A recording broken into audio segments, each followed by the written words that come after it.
Here we go. Hello and welcome to a brand new Unsourced. We're back again going through the Alien anthology, as they're calling it these days, with the final movie in in this trilogy, right? Only Yeah, three they never movies. did another. They never did another one. It's a trilogy, not some made up marketing word. Well, there's other movies after this, but They there's never like did a third it's a one. different character. Yeah. Right. That's a reinterpretation. It's like a reimagining, you know. It's a requel, you know. Spike Lee would call it a remix. Oh, there we go. There Yeah. we go. Mhm. But we got Alien 3, Alien Cubed, which I have to say is I still think it's the second best one of this. You know, it's so I love it. I love it now. I love it then. And we watched, at least some of us watched the Legacy Cut, which is a new Right. fan edit that reintegrated what the editor found were the best parts of the theatrical and assembly cuts. I felt, why not? Because everyone else really loves the assembly cut, and like, well, we're talking about different cuts anyway. Let's try for this one, and I think the Legacy Cut is phenomenal. But let's go in a round table. What do you think? I just want to clarify quickly. Like, I only watched the assembly cut. Like, I didn't watch the legacy cut. Oh. I didn't know where to find it and stuff, so I just went with that one because of timing. But I'm excited to hear the differences. So, what do you think about what you look to your first thoughts in general, then, Tony? My first thoughts, I was coming into this hoping to like it more upon revisit, just based on always having kind of like middling thoughts on it. And unfortunately, I don't think this is any better than the prior two. I think that the problems that are existing behind the camera are spilling over in front of the camera. That being said, there's a lot of very talented people on set. There's a lot of people who are putting in legitimate work. The production design is incredible. I've got some like key creative decision issues, both from like a storytelling perspective and then also just from like visual language and just like the total tone that they decide to take with this thing. But overall, I do kind of see this as like a representation of like that early 90s period, right? Like right when like grunge was about to happen, right? Like this movie kind of feels like that to me. And I kind of appreciate it on that level. And I do wish that this was the end of the Ripley story. Like this gave them a clean out. But clearly, the things that became an issue on this film that persisted on future films was wealth extraction within this franchise, and that's the worst aspects of this film.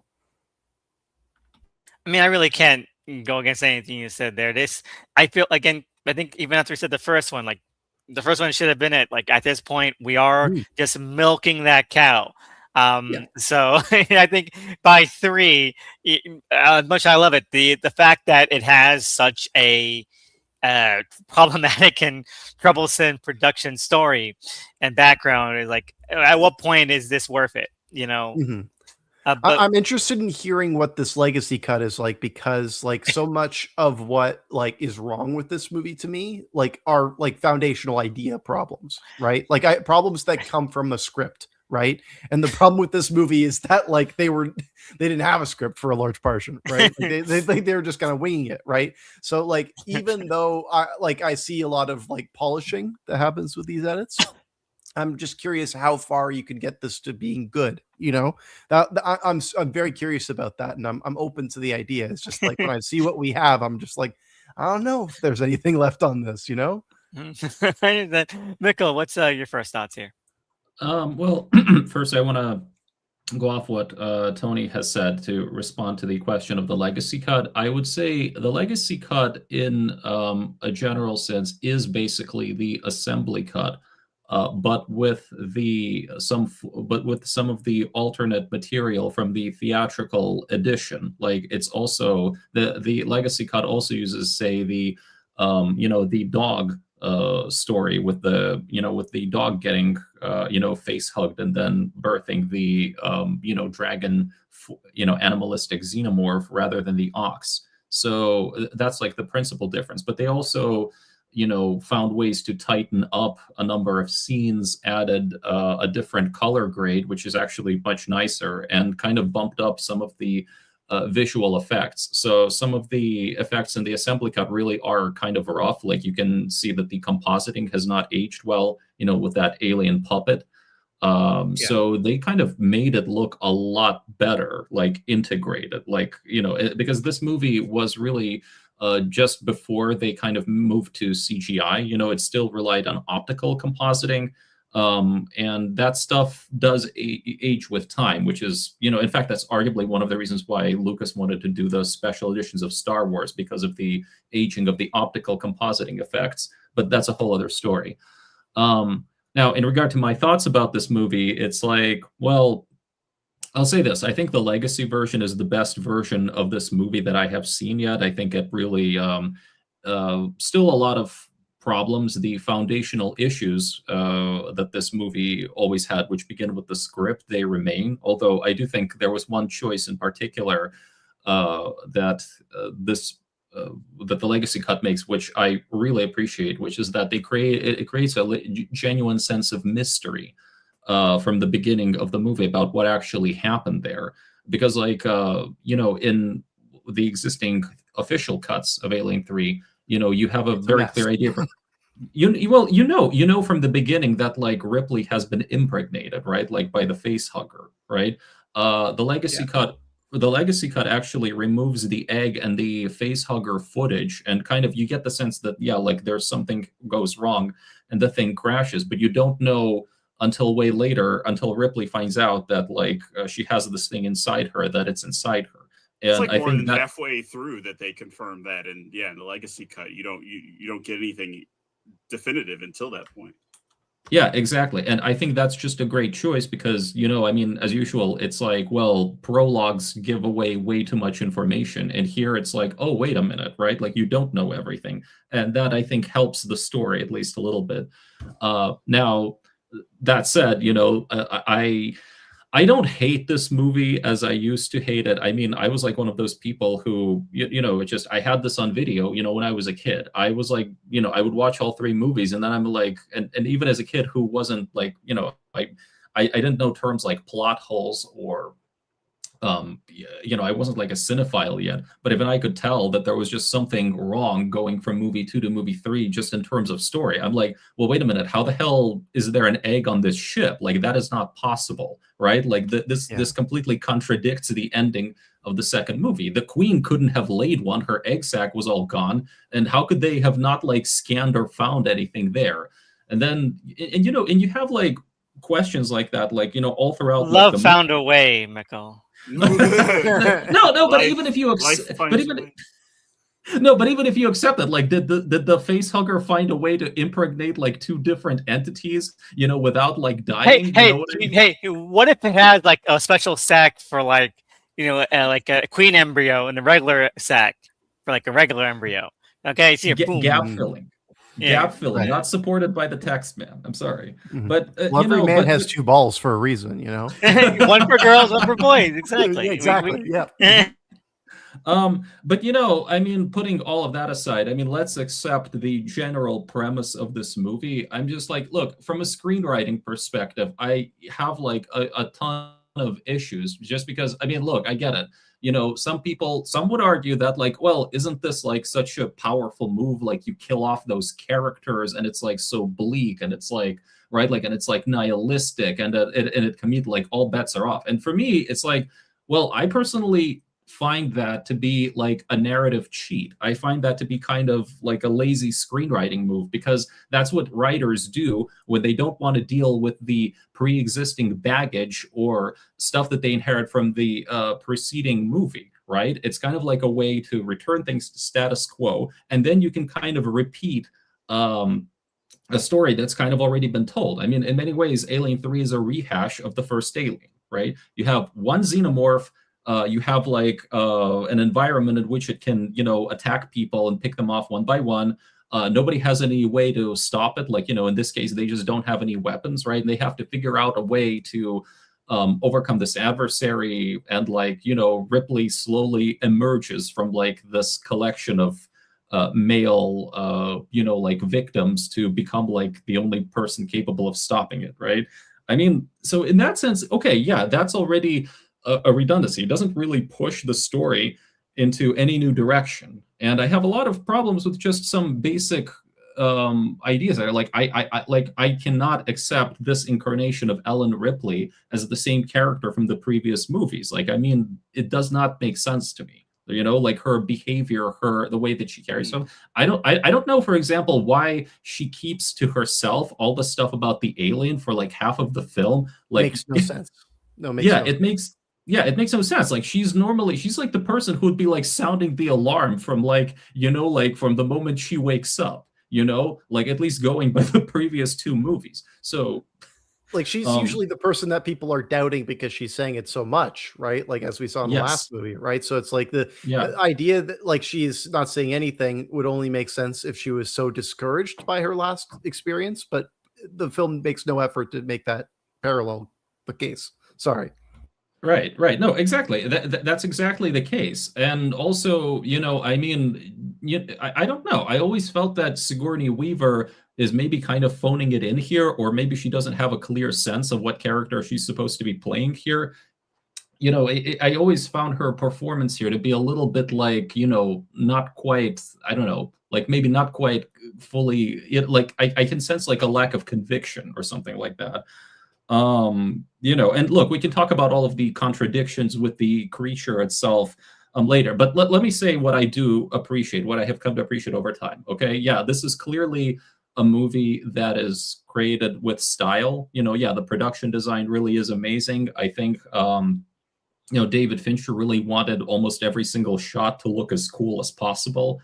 Uh, the you know, I like some of those. I like the fire sequence. I think that's when in the second half, like of the movie, that's when it kind of comes to life a bit more. Like, you know, when they have that whole massive fire, I think the score is really good and it supports that visceral feel.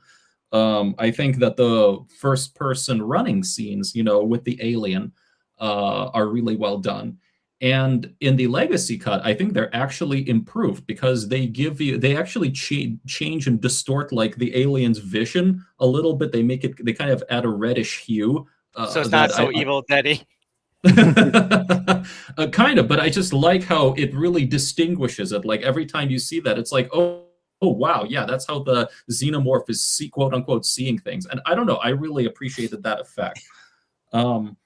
I think the legacy cut is still, you know, it's not perfect. It's maybe a little too long. I think they should have, you know, tightened things up more, you know, removed some more stuff and maybe put back in some of the faster, you know, reshoot footage from the theatrical version. But overall, it's definitely the best possible, or not the best possible, but it's still like the best cut of the movie. And I like how, especially at the end, like, you know, look, and to be honest, I didn't get to see those final minutes for some reason. Like, you know, I saw 2 hours of the legacy cut and then it kind of cut off for some reason. So I had to, but I like then went to YouTube and it's like, yeah, they put in the theatrical version of the ending where, you know, there is actually one final chest bursting moment. And that always worked better in the theatrical cut than it did in the assembly version. I just feel like I just always felt like something was missing in the assembly version of that ending. Yeah. Anyway, so I would say, yeah, I think the legacy cut is so far the best version of the movie. Does that make it a good movie for me? You know, not so much, but mostly because of story reasons. Yeah. All right. What about you, Doug? What do you think?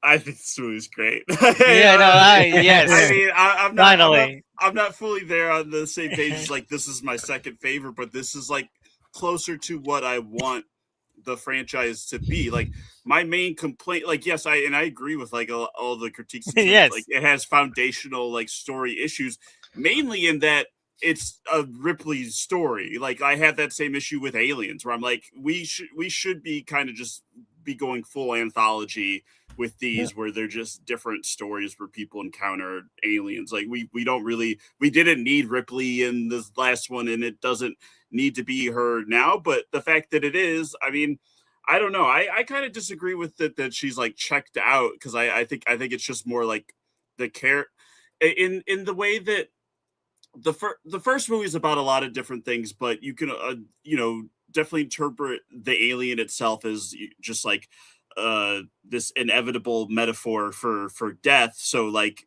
3, I feel like really doubles down on like just facing down the barrel of that inevitability of like there's nothing you can do to get around this. You are going to die, but what do you choose to do with that? And I think the drama it gets from that, specifically with Ripley and some great Charles S. Dutton scenes, like I think that those moments really help solidify this as like a pretty like its themes resonate with me, like so like that does a good deal pushing through any like narrative writing flaws it may have. Because yeah, I watched the legacy cut and I hadn't seen all the other cuts in a while.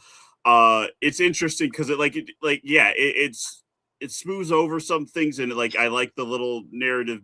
It re-adds a little more mystery, but also the pacing's so weird. Like I feel like the pacing's weird in all the versions. Like it does feel like a hangout movie for some parts, where we're just like hanging out on this prison planet. But I'm also like, I don't know, like I'm down with the fucked vibes of that. Let's hang out here. This is like proto Pitch Black 8 years before that is even a thing. You know? You're not wrong. 100% feels like a Riddick movie. Yeah. Yeah, because it's, like before even Ripley, while Ripley is kind of recuperating, we are spending a lot of time with like these prisoners, and it's just like this weird monocultural homogenous environment, and it's wonderful. I think that really what probably would have made it work better if they had kept it like a monastery. Yes.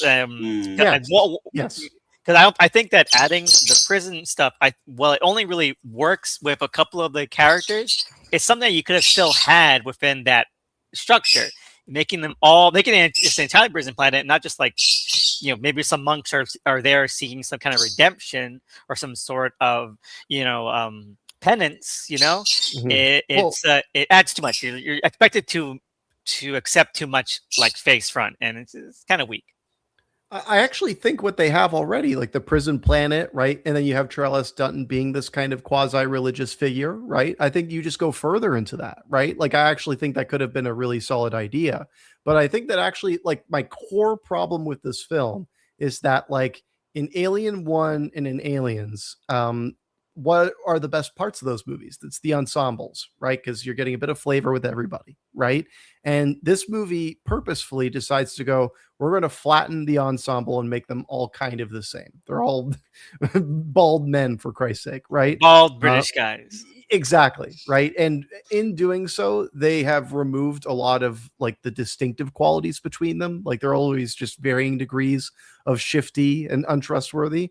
And there's preacher guy, doctor, rapist. Like there's a lot of variety.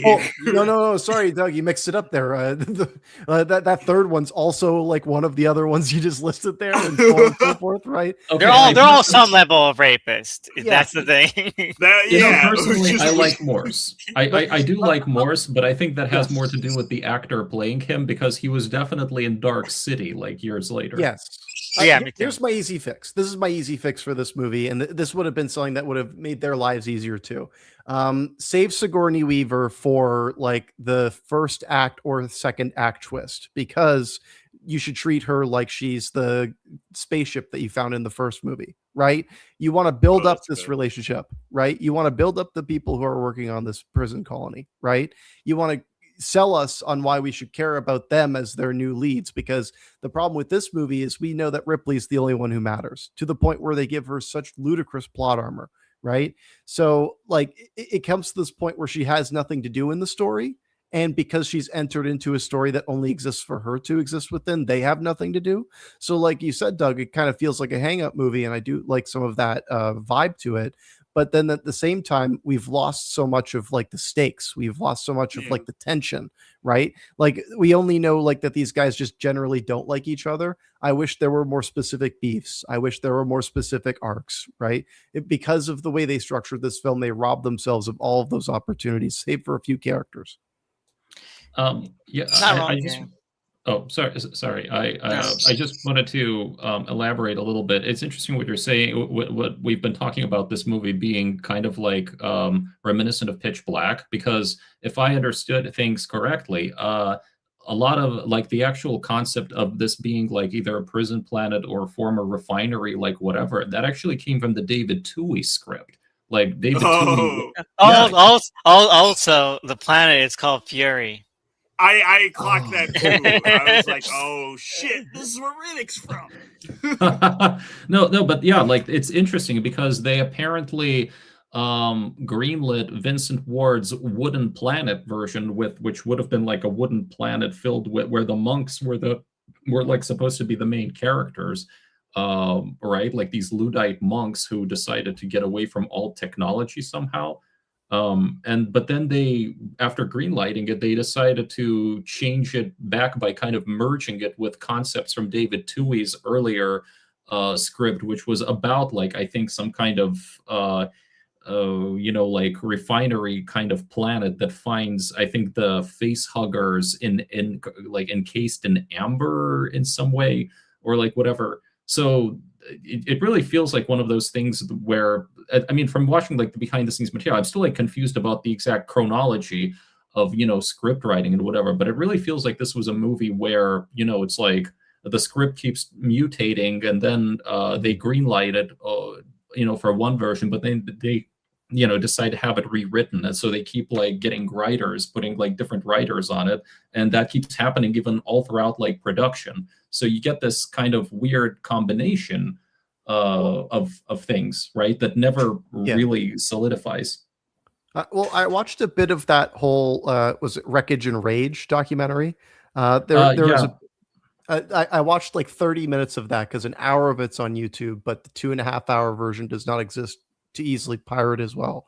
And I don't have the Blu-ray box set, unfortunately. But anyways, in the first 30 minutes of that documentary, they lay out how when Ward was trying to make that version of that script with the Wooden Planet, he had a assistant who was giving notes back to the studio, and the studio was sending notes to the production team to do an entirely different idea. And that different idea was the prison planet. That was always the thing that they wanted to do. And what happened was they had built the sets and forced them to write the script within that. So like when we think about this movie, right, it has way less to do about like, how is Ripley factor into this, all that stuff. No, the big problem was they had designed the location, but they had no reason for why they ended up here. And look, it's a very I mean, I've seen like the full version of that documentary. It's in fact, it's a funny story because when Charles de Lozerica made it initially, Fox apparently saw it and freaked out, so they cut it down by like, I think 30 minutes to an hour or something.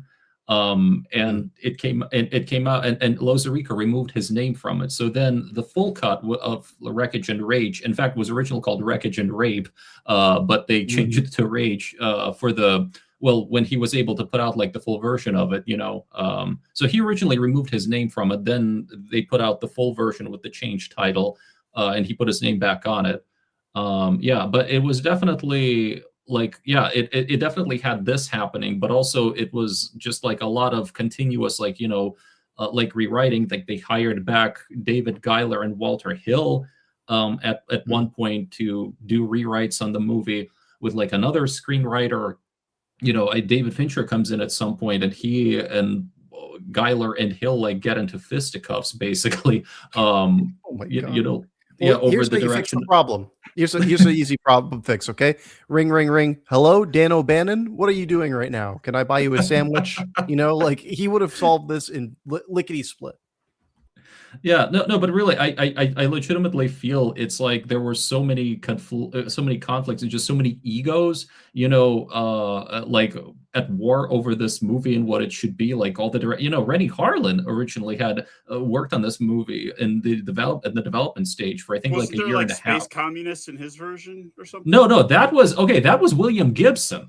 That was William Gibson of Neuromancer wrote a whole. That would have been so cool.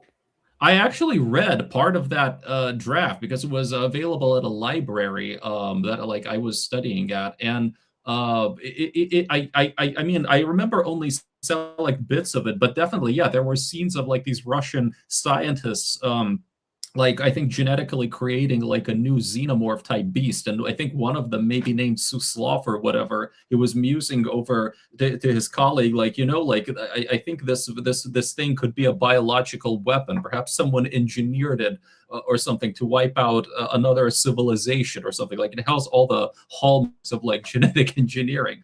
But I suspect I've never actually heard why none of those ideas made it. I suspect because by the time you get to 1991 and the Soviet Union falls apart, right? So like Exactly. Right. Yeah. yeah. So if they wanted to make the movie at this time, it would have to be the evil Irish scientists. Which would be good. I would Yes. get to that. Yes, I'm actually saying that as a thing I want to have happen. Yeah. Mhm. I mean, the color scheme would make a lot more sense. And all the bald people. Yeah. All right.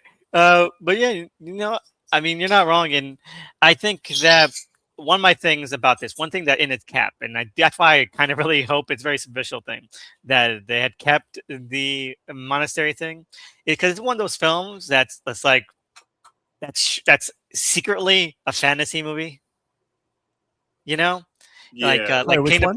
It's just one of those films that's like secretly a fantasy movie. Oh, you're calling Alien 3 as it is secretly a fantasy movie. Yes, because I think that if it was in the monastery, I agree with you. Yeah, right? that's why I got it's like, it's lessened, but Mhm. I think that definitely like with the monastery, and you have them calling the alien a dragon, and they try to kill her with fire, and she has to throw herself into the pits of Mount Doom to destroy the alien queen, like all that stuff. Like, yeah, no, it's like King of Planet of the Apes, where like there's so much little touches, and that's kind of what I like about it. That it does feel like it's hewing to like a more of a mythic kind of thing, and I wish that it kind of stuck to Leaned it into a lot, that, a lot Yeah. more. Yeah, so the xenomorph could be like almost a supernatural creature. They could play it that way, really lean into that. Yeah, they hinge on it a little bit, but I think it definitely should have been a little tiny more gimmicky. I do love that it's like it should make even less sense logically than it does normally in terms of like how it's doing anything. Like kind of just be like, what is this creature? What does it do? It should breathe fire. Is what I'm trying to say. Sure. It should. I love all of the monastery idea too, because similar to this, the way the film is, right, is it would force them into a position where they have no firepower, right? Like that's probably one of my most favorite things that they do with this movie is that they have nothing, right? And their tech is trash, right? Mhm. And actually, to go off of this whole fantasy notion, I think that as this trilogy exists, right? Because the fourth, I don't even really count in this. But like the first movie is like the middle class, right? The grunt work, right? And then we got the 1% in like the upper middle class, right? In the aliens, and now we're just like in the lower class here, right? Lowest class. And I do like that the fact that there is that kind of reflection in terms of like what the space society looks like. We see the whole gamut of it, right? And I just wish that they maybe did a bit more with that, right? Again, just like making some of those dynamics with those characters work a bit more for me, right? Because like I think I see what you guys are saying just in terms of like from an ideas perspective, right? Mhm. And I think that some of these actors are doing a lot of back heavy lifting. Like Yes. Dutton was brought up. We got Pete Postlethwaite. We got Charles Dance. Like all these people Pete are doing great, Postlethwaite playing a character named David Postlethwaite. I feel like that's his character's full name. So I'm like, is that supposed to be like a descent? Like canonically, like is he related to Pete? Why not? Fincher just liked his last name. He's like, why change it? Like he got such a good last name, just leave it. That's what it's just I say put it in as a placeholder. Like, is that really it? Like, I don't know. That's what the script says. Let's not forget about Lance Henriksen, who is like the only other returning cast member. I'm surprised they couldn't get him back for Romulus at this point. He loves being in these things. Yeah, you would not have to do any CG fuckery. Like he'll just show up. Well, no, also, but like, sorry. No, you go ahead. You go ahead. I'll say like the best thing about this is that like this kind of makes Lance Henriksen one of like this franchise's faces, right? And I think that that's fine, like if let's say like Ripley was never in Alien 4, right? I would be fine with Henriksen being in Alien 4. You know what I mean? As like kind of like a just have this Henriksen guy be like spin off him, be Alien 4 about the adventures of this guy. Mm-hmm. Yeah, just have him as like a small in the background big bad. I really like the way they position him in this film. Yeah, and you know what? Let's just strip the band up. It was a smart move to not completely kill off Bishop because I cared more about him than the other two. Yeah, actually, let's rip off the Band-Aid even more. I think that Hicks should have lived and Newt should have died. I think that like that would have been if we were going to do the whole like we've killed everybody thing. I think Okay, it only Hicks should have lives, been. but he's dying the whole movie. He's just like in the infirmary. Exactly. He has nothing to do. Hicks lives, but he gets an even worse death. Let's say when they do the smelting plan, he gets caught up in that. I don't know why you guys hate Hicks so much. I think He's Hicks so is fun. boring. I just don't know what you do with him in this story. At this point, I'm like, yeah. Fun fact though, there was a version of Alien 3 in the development stage where the main characters really were Hicks and Bishop. They were like the only survivors. I think that could have worked. You know what? Odd Couple, I can see it. I can see it. Mm-hmm. Yeah, and I think they even made a comic about it, or like a comic adaptation of that story. I'm not sure. I would have to check. But I was always fascinated by the fact that there's like somewhere out there, there's like in some other media, there might be a version of it where Hicks and Bishop are like the only survivors, and they like go on and like have this whole spin-off adventure, whatever. Pretty misogynistic though. They kill out the women. Well, yes, but also another thing too, right? Is I think that this whole problem that we are having up front, right? Like, who do we kill off? Who do we keep? All that stuff.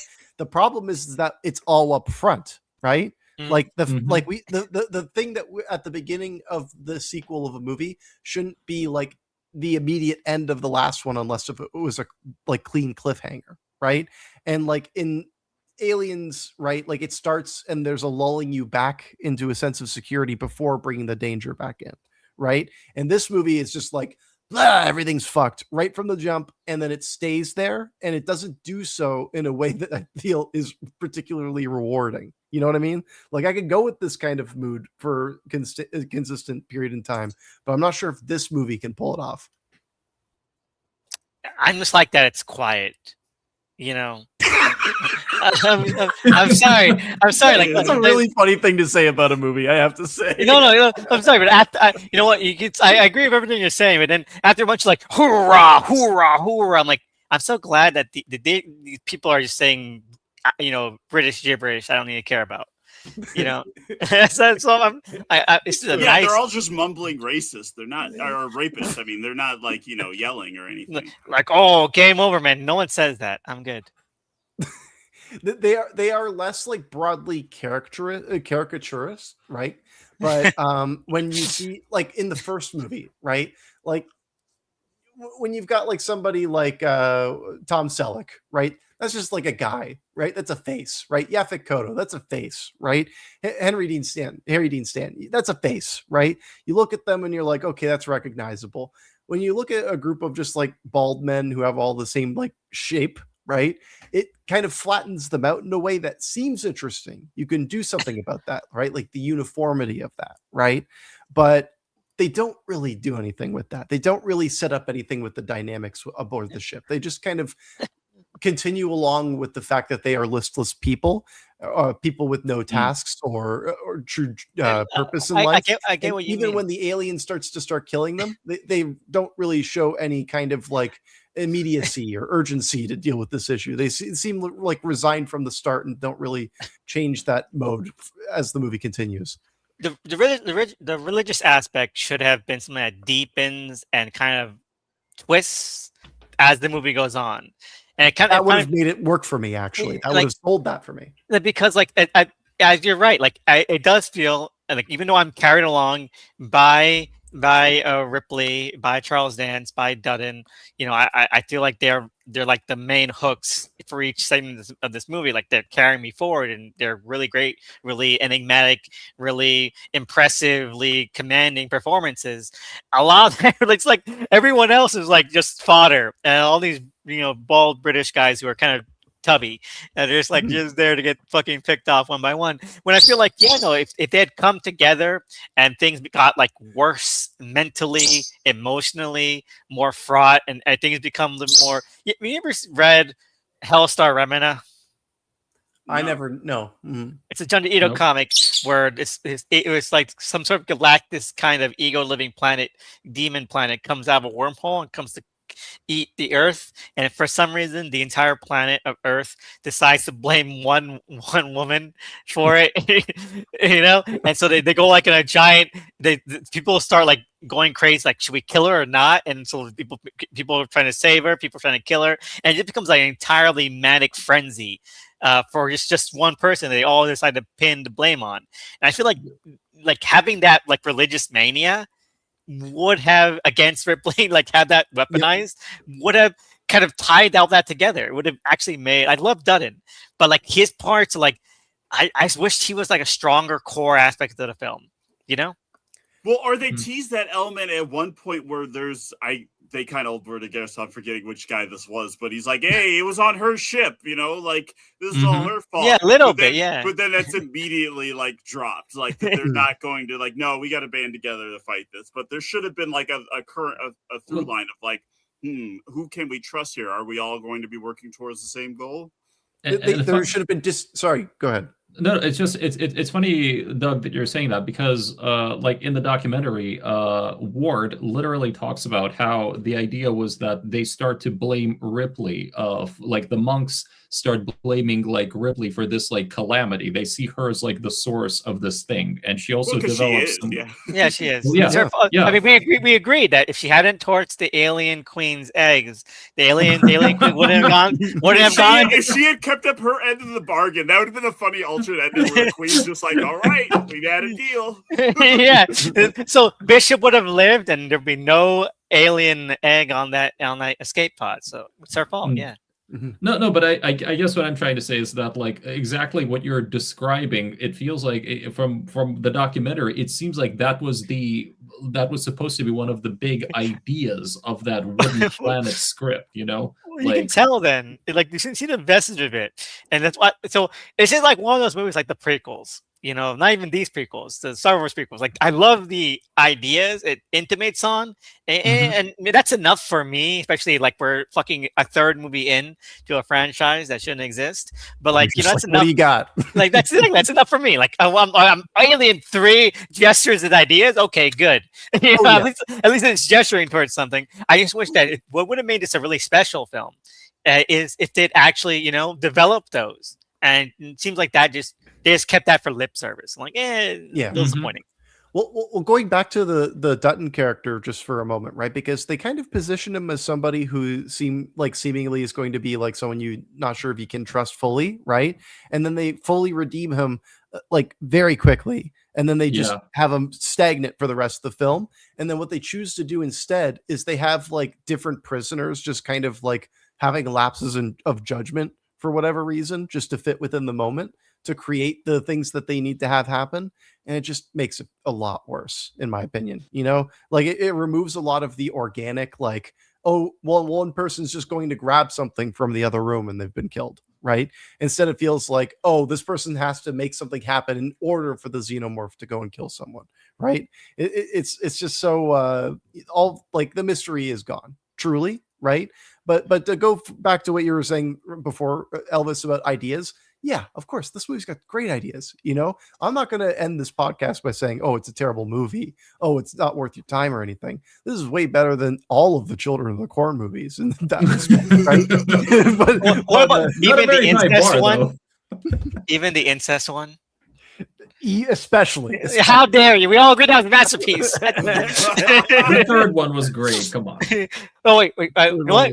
Rest in peace, Scary Mad George.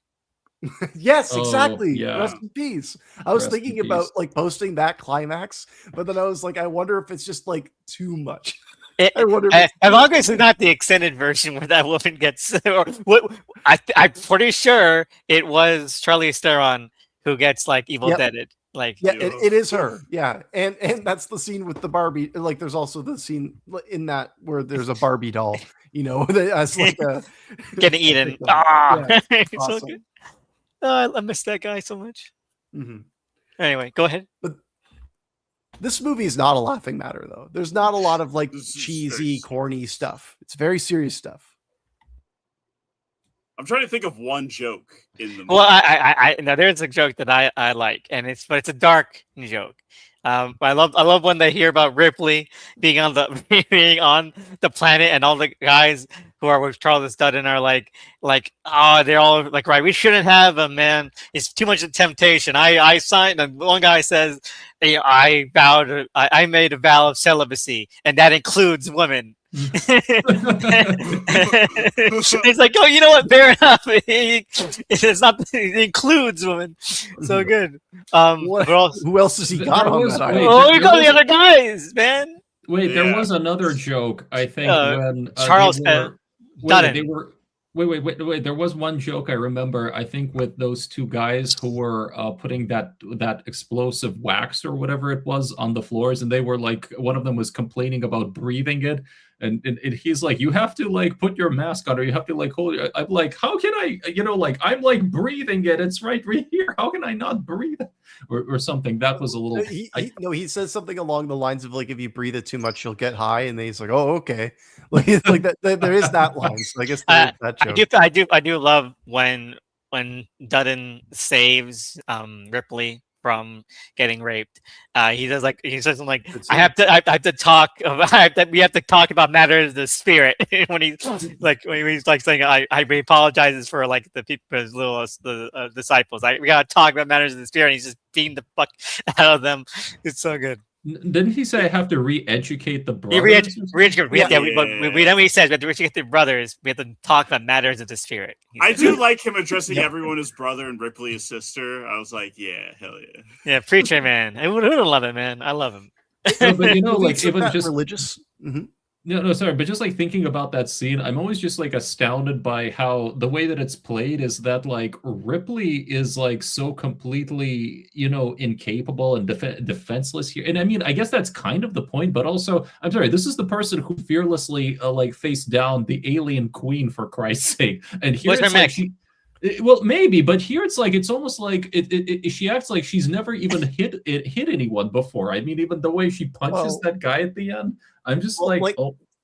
She's unwell. She is unwell throughout all of this movie, right? Like she is sick, and like she's Bishop is dead, Mikhail. Everybody around her is dead. Like she's bald now, like she's lost a lot, But like Bishop. I think that this whole move feels kind of gross and weird. It is. Like I feel this is a jumping of the shark moment, and then also like the guitar riff that comes in, like this and one other scene has the guitar riff, and I'm like, well, this is it gross. Was so weird. It was just so tonally just kind of jarring in a way, right? I mean, maybe that was like a 90s edgelord kind of thing to do. That's I what don't it know. feels like. Yeah, I feel like that's something that they kind of box themselves into once they moved from a monastery to a prison planet. Because like then at that point they're like, oh, what happens in prisons? Rape, I guess. Yeah, exactly. Don't drop the xenomorph is what they're saying. And I get like if like you want to have that be like the tension, but I think it does go a little bit too far down the pathway.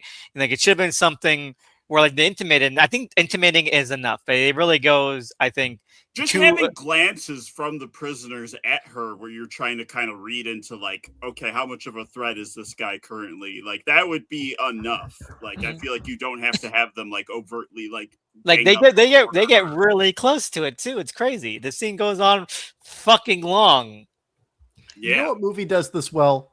Predators, right? Because each of those movies, that movie knows that each of those people have their own backstories, right? And this movie is just like, these are the prisoners, right? And a few of them will tell you who they were, what they did, and all that stuff. But are you talking about the documentary or the Alien Predator movie? Oh, I'm talking about. Oh, you're talking about. Not You Catch a Predator. No. I think it's hard to tell what you're talking about. You have to see how this looks. Adam Brody, the Adam Brody movie. Yeah, I mean, who doesn't love Walton the ones who faced off versus the aliens? Exactly. All right, so who doesn't love Walton Goggins? It's funny how things change. You can no longer quote him. Any line in that movie, you can no longer quote anything he says in that movie. But he used to be a giant meme. His lines. What does he say in that movie? A bunch of racism. A lot of rape jokes, racism jokes. Every line is just racism or rape. Oh Um, no, I have not seen this movie in a and long time. I gotta watch it. his dialogue was like a big meme back in the day. Oh no. Yeah, I personally, I still, it was cool that That's a they good movie. had a bunch of character actors in that movie. I mean, yeah, Morpheus, like shows up and has a really cool like 10 minutes or so. Danny He's like, Trejo yeah, is I've been there? on this planet. Yeah, Danny Anyway, Trejo bye. is there. Anyway, All right. Yeah, where so were we? where were we? We're talking about the rape scene. I think that's And enough. I think That's we enough. covered it. That's enough about it. But you're right. You're right. But just go for what you're talking about. Like, there's not a lot of characters here that feel lived in. Again, we've talked about all, the three of them that do. Ripley, because of course Ripley, and then there's Charles Dance, and then there's Charles Dutton. Both CDs. I don't know if that means anything, but it's a coincidence or something. And then everyone else is either just blobby, amorphous, or Peter Postlethwaite. That's Elvis. Yes. Elvis, I would ask you though, do you think the Marines overall were more lived-in characters in No. Aliens? Oh, They were like lived-in characters, but they had things. They were defined. I did not confuse them for each other because they all looked and had like a thing. They're all like actual named characters in like a fighting game, and then these guys are mostly like palette swaps. Like, I'm playing Mario, but he has the gray and yellow overalls on in Smash Bros. This is worse. You're saying this is like Mario variants? No, we're playing Lemmings, right? You're just sending like a horde of people into the same shoot, right? Hoping for a different result. You know what? It probably made B-roll very easy to shoot. They got one. I do wonder. I do wonder though, would these characters be like more memorable and easier to tell apart if they decided not to do the whole bald head thing? Because I think like that was David Fincher's idea. But not even just the baldness, is that none of them stand out. They're like every time we're seeing them, they're not the ones we have already talked about. It's always like them like in groups of like 3 or 4, and they're just having like generic kind of banter. So none of them really feel like they have a real personality. I think the one guy who's left with Ripley, is that one of the guys we talked about? I keep forgetting because he still didn't say. But I think the one guy who's left, like, is like on like the who's on like He's the barely a character. the platform. Yeah, exactly. I forget his name. Yeah, Morse. that guy. Yeah, Morse. He's like, I would say he's like second tier, and even that is like a giant gap between him and the faces. I only really noticed him because one, he's a little bit of like a weakling, cowardly kind of guy, and so it's kind of fun for him that he like is like the last one standing. But other than that, it's like, I think no, I get nothing from him. I get nothing from any of them, and I like them. I think the dialogue have is fun. I think they all have a great amount of like personality, but they share it. So the personality mind. Exactly. They're like hive mind. They're like us. You know what? They should have had more. You know what? They should have had more aliens in this one. Because that way you can have like swarm versus Alien swarm. Cube, so I'm like, where's the cubing? Yeah, exactly. It's exponentially more aliens. But I want to see a xenomorph trash come back to human. But that would have been fun to see like this religious hierarchy versus like a hive mind hierarchy. And have something. That would have made them being a little more indistinct have a thematic purpose rather than just feel like we're just plugging in whoever's on set today for these scenes. And maybe you have a guy who starts worshiping the xenomorph or something. That was supposed to be Gallic. That was like literally. Yes, I heard about that.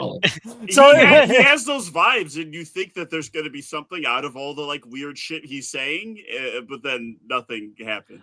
So Fincher they give actually him nothing, and they make him terrible. They're just like, oh, we need to let him out. But sorry, go ahead.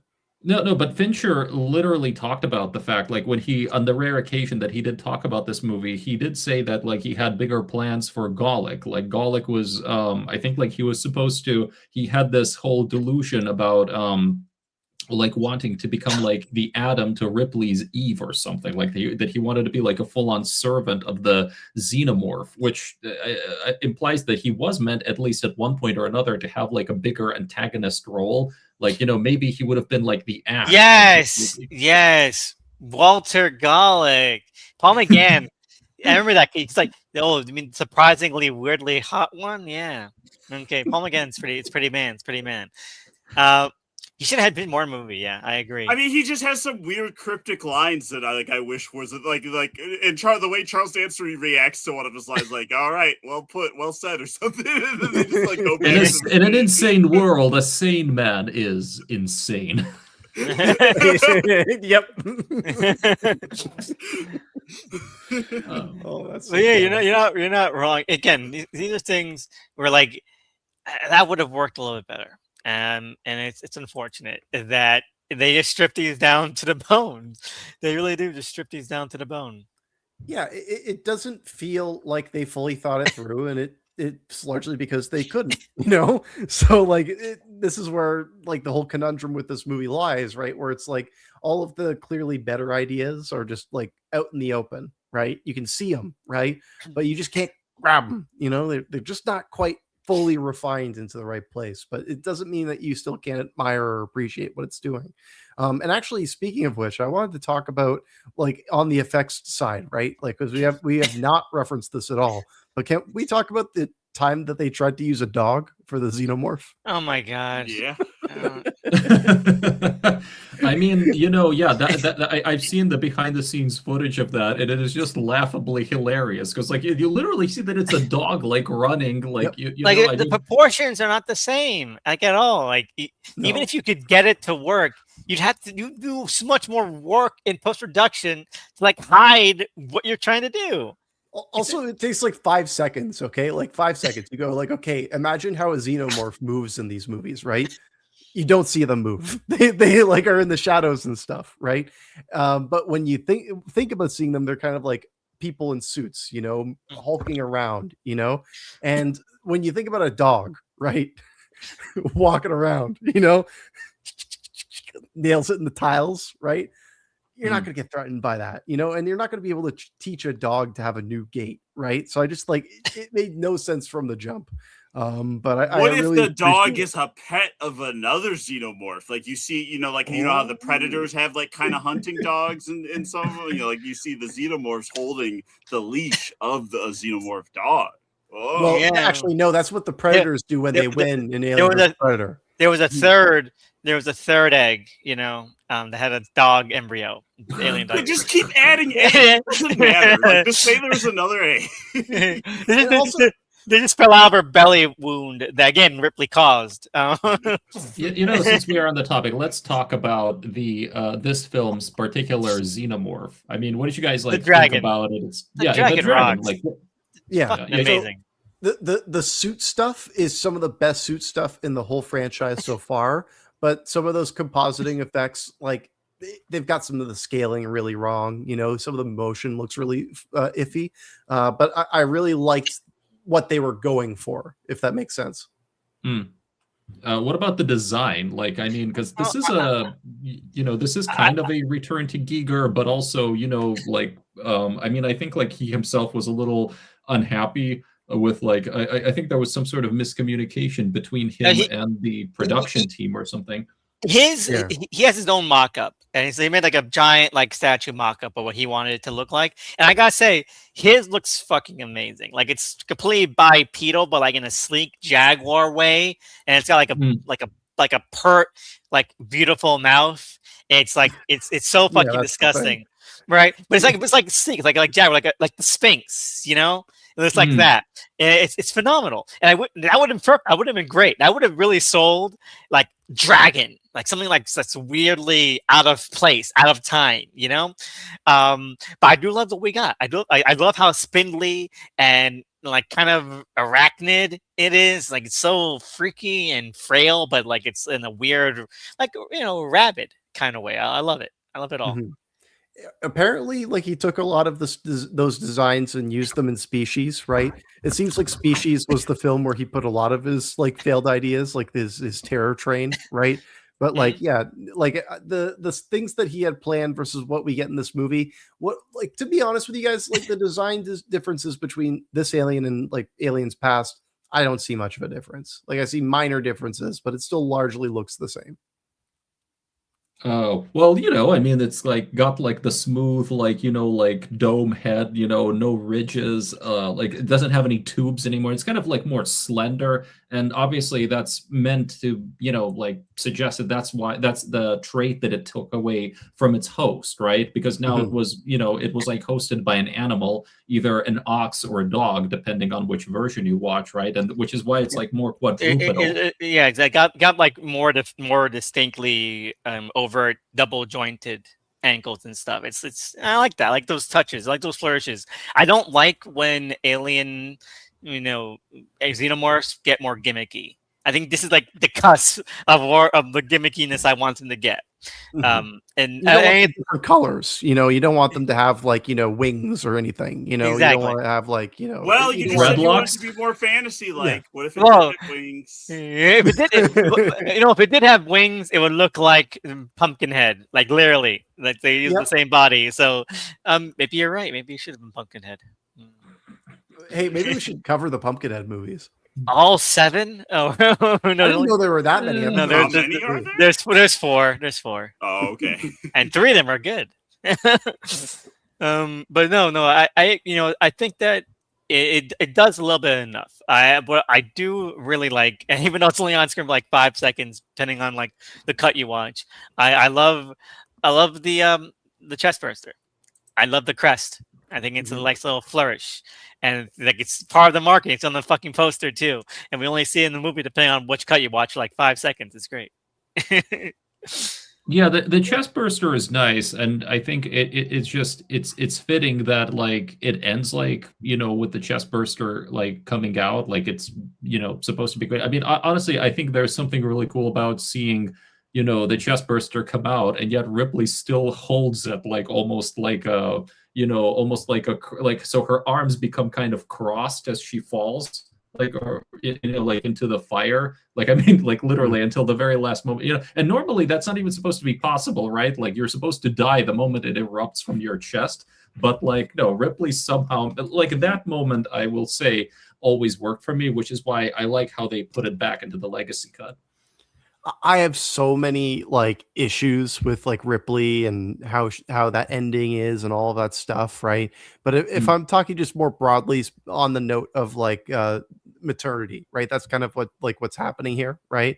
And I feel like it's a repeat of 2 again, right? It's like her wanting to be a mother and all that stuff. They're repeating a lot of these beats that happened with the second movie. And I wish that like they found a way to evolve to find a new part of her, right? Like I feel like Ripley was so much about her coming into her own self, right? And then 2 was like an even more defining, a larger definition of that in the context of being a mother, right? And I feel like this one should have been about like old age, right? Like dying, death comes for us all, right? And she should have kind of like taken that approach more, rather than as the ending would infer, right? Like she's still a mother at the end of the day. And on that note, right, with this religious imagery, they actually retract a lot of the religious stuff that they were planning to do. But I really feel that there was a strong impression that they wanted to make us feel like this was like a Mary Magdalene story, right? Like the Immaculate Conception. She didn't even know that she was infected, right? Like I feel like that they're playing a lot of that. And these men who are on the ship, they're kind of like the untrustworthy people within the town at biblical eras. You can look it up. It's written there. Oh, I hadn't actually thought about any of that. I mean, to me, like there was no maternal angle here. I don't see the maternal stuff, but the religious allegory is very, very apparent. Like the assembly cut, she's like fucking in the crucified shot. Exactly. Like that whole thing makes a lot of sense. So, what does that mean? Resurrection is an Easter movie? Who knows? It has resurrection in the title. Hey, oh my God! Like we're breaking the doors down, man. We cracked the code. And also, this movie is called Alien 3. What's the 3? The Father, the Son, the Holy Spirit. The Trinity, my God. Well, and he dies for 3 days. So whoa.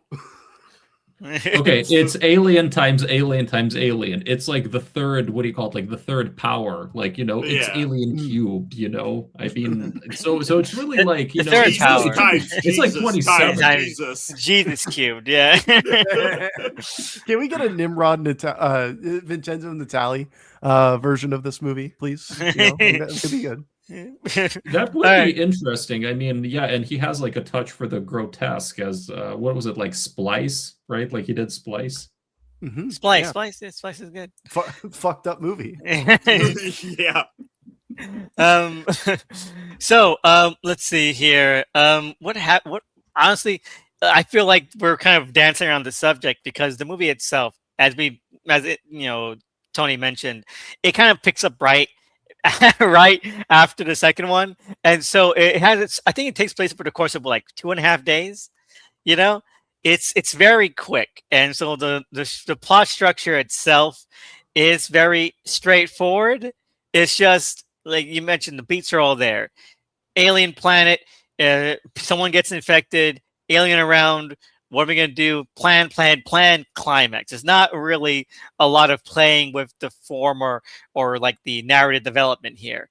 So I think we're like, they're like, what actually happens in this movie? You know, not a lot. Nothing really. Like Not Charles Dance. I think actually like one of the fundamental problems just in general with this movie is that the audience, whichever version of it you watch, it's like the audience is so far ahead of the main characters on it, I mean, by this point, like you really know what the how aliens work, right? Like their life cycle, like you kind of like know the score. So it's weird how this movie, just the way that it's structured, it chooses to have a bunch of characters playing catch up for such a long period of time. Like I feel that's like an insurmountable problem of the of all this. Have the alien introduced later, because I think the thing is that they introduced the alien too quickly when really the first half of this should have been the situation itself that Ripley is in being like Right. the thing causing tension, the thing it'd be her suspicions, causing friction, causing conflict.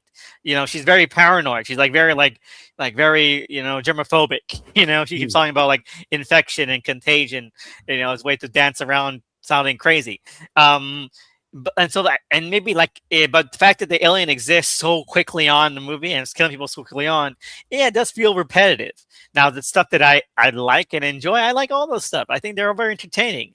But yeah, it's not a lot to chew on, outside of that. Also, like, let's be real, right? Like, even though we are all a fan of the production design, right? Again, we find ourselves in like metallic hallways and like shafts, right?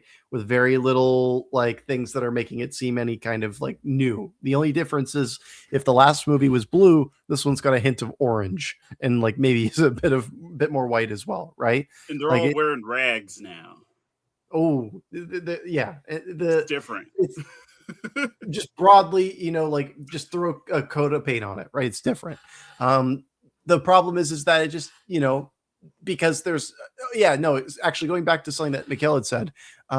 The exposition is so front loaded, right? It's not just that we have those reveals. It's that like Ripley wakes up and they're like, and you're on the prison planet and everyone is dead. And like we're waiting for Wayland. And like, it's just throwing all that shit at you. And yeah. What if they had kept that information from her initially? Mm-hmm. Because like, maybe they've already gotten a directive to like hold on to Ripley, so they're kind of just like keeping her in the dark of like, yeah, we're not going to tell you what happened to the rest of your ship.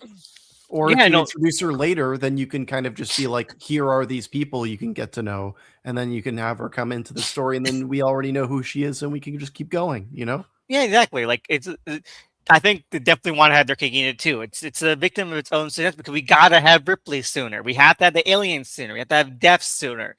It's all that stuff that just compounds on itself. And again, all these stuff I think are entertaining. It just makes for a less satisfying film, than what it could have been. So I might say something pretty like stupid to some, but like I really don't like the movie Event Horizon. Right? No, that's totally fine. Yeah, and I think that this movie, Overhyped. this movie kind of gets that whole like fucked in space vibe a bit better than that one. That one feels more like stupid to me, right? This Oh, it one at is least has, stupid, but It's But stupid. it I is kind of so like. entertaining. Come Yeah, on. Yeah. I think I'm it's not I think it's entertained. I think it's a fun movie at times, but I think it's overhyped. Like, oh, it's like crazy cosmic horror. Like, not that crazy. Paul Uh, W. Sanderson is not a good filmmaker. He can't write how characters, dare you? like all that I stuff. now you're going too far. Now you're Alien going too vs. far. Predator is his best movie. I mean, Okay, I would we be were- interested to see Look, all I the think- cut stuff that is lost forever from Event Horizon. Yeah, I I- mean, way more kinda gnarly. Cenobite. Yeah, like way more Cenobite hell orgy sequences, as far as I know. And look, I think like Anderson is like a good B movie filmmaker. I mean, I've seen like his stuff. I legitimately like some of it. I mean, Soldier, I think, was like a that's like a really good B movie. we were ligging. You know what? We should probably do it. We should probably do an all-turf deep dive on this guy then. No, please, no. No, not This is the first one Resident I'm Evil movies, protesting. though. Not the Resident Evil films. I refuse to watch those. Yes, Well, exactly. Well, you know, because I refuse that people would think that his best movie is whatever Tony said. It's so I don't even remember what he said. That's how Alien versus Alien versus Predator. Predator. it doesn't even matter. Okay, well, it's Death Proof. It's clearly Death Proof. He didn't make Death Proof. He made Death Proof, not Death Proof. Death Race. Oh, There okay. you I go. was gonna say, I think there's a very famous filmmaker who made Death Proof. You know what? I'm trying to get that guy in my mind as well because the whole bloody affair was so bad. I didn't even actually watch it in theaters. The moment It's I so heard that bad. there was that like Fortnite shit, I was like, yeah, I don't It's need to it's so unimmersive. It's like when you watch him, like, oh wait, no, this is Well, two and he's movies. clearly trying to cheat because it was like they were two movies. Yeah, made, and- but it's so No. sorry. Look. I will say this. I think the con cut of the movie, which is like the whole bloody affair, just minus the animated, the bonus animated sequences. Okay, I think that's probably the best cut of the movie. I was disappointed by the whole bloody affair, but I'm not at all disappointed by the con cut of it. Like to me, that is the best version of Kill Bill, Oh. hands down. Well, that applies to the good version of Kill Bill. I think it's a great movie. I think the con cut is a great movie. I'm sorry, I can't. To me, it's like look. I think Tarantino, in my mind, is the type of filmmaker that makes about one masterpiece like every like 10 years or so. Okay, like so for me, his masterpieces are Pulp Fiction, Kill Bill, Con Cut, Inglourious Bastards, and Once Upon a Time in Hollywood. That's like none of the ones I would pick. Okay. And I would wager the bet that we would all have different answers for that one. And that's the weird thing. But speaking of somebody who works with David Fincher. exactly, I was going to bring it back to David Fincher. What do we think about him as a? What do we think about him as a filmmaker here? Right? Like, what do you think? I feel it feels like the best movie that Guillermo del Toro never directed. Like I can't. If you told me this was a David Fincher movie, I wouldn't see it.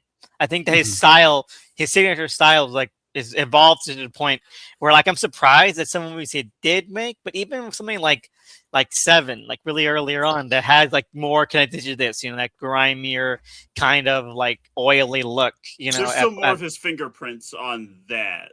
Yeah, I mean, than this here. does feel like a movie made by a music video director, though. It's very visual, Yeah. When they put that warp effect on the screen, so the screen was stretched a little. You know what I mean? That. Whenever I saw that, I was like, "Oh, that's terrible." Or when Charles Dance saves Ripley from the crash, and it's like, don't. Like, what the fuck are we doing? It's the kind of stuff that makes it feel like a fantasy film. Like he's like this guy in a black robe carrying this woman against a dead wasteland while horns play in the background. Like, what are we doing here? I love this. This is my shit. 10 out of 10. I definitely feel that, and this is my collective opinion of Fincher from the documentaries that I've seen about this film and the commentaries and everything. I definitely feel like this is clearly the work of a young filmmaker who is kind of trying to be a bit of an edgelord. I mean, even some of the ways that he supposedly described this movie, because I think the term on the commentary track was that they say Fincher described it as a snuff film in space. It's going to open with all these characters. I'm just getting the sense that this was a guy who was trying to be kind of look at how out there and edgy this is, and the behind the scenes material also suggests, yeah, man, he already had a pretty big ego, when he was making this movie. This grandma's alien. Yeah, no, but I'm just saying, like, everything that I'm seeing is that, like, yeah, there were so many egos clashing over this film. Fox producer John Landau, and Fincher, like, definitely the sense of, like needing to get his own way and kind of to seem kind of like all out there. I mean, I think of some of the even stuff that I see on the screen with like the level of blood and gore in this movie. And I'm just like, yeah, this feels like somebody who wants to provoke, who wants to maybe get some kind of visceral, like provocative response I from mean, the viewer. He's not like failing at that. The fucking new autopsy scene fucking makes me flinch every time. That's a great scene. Like, that's it's so good. The reason that, like, why I defend this movie is because in a vacuum there are these individual scenes that work really well. It's like the connective tissue of bridging all that that's the issue. Like, the plot. So evocative.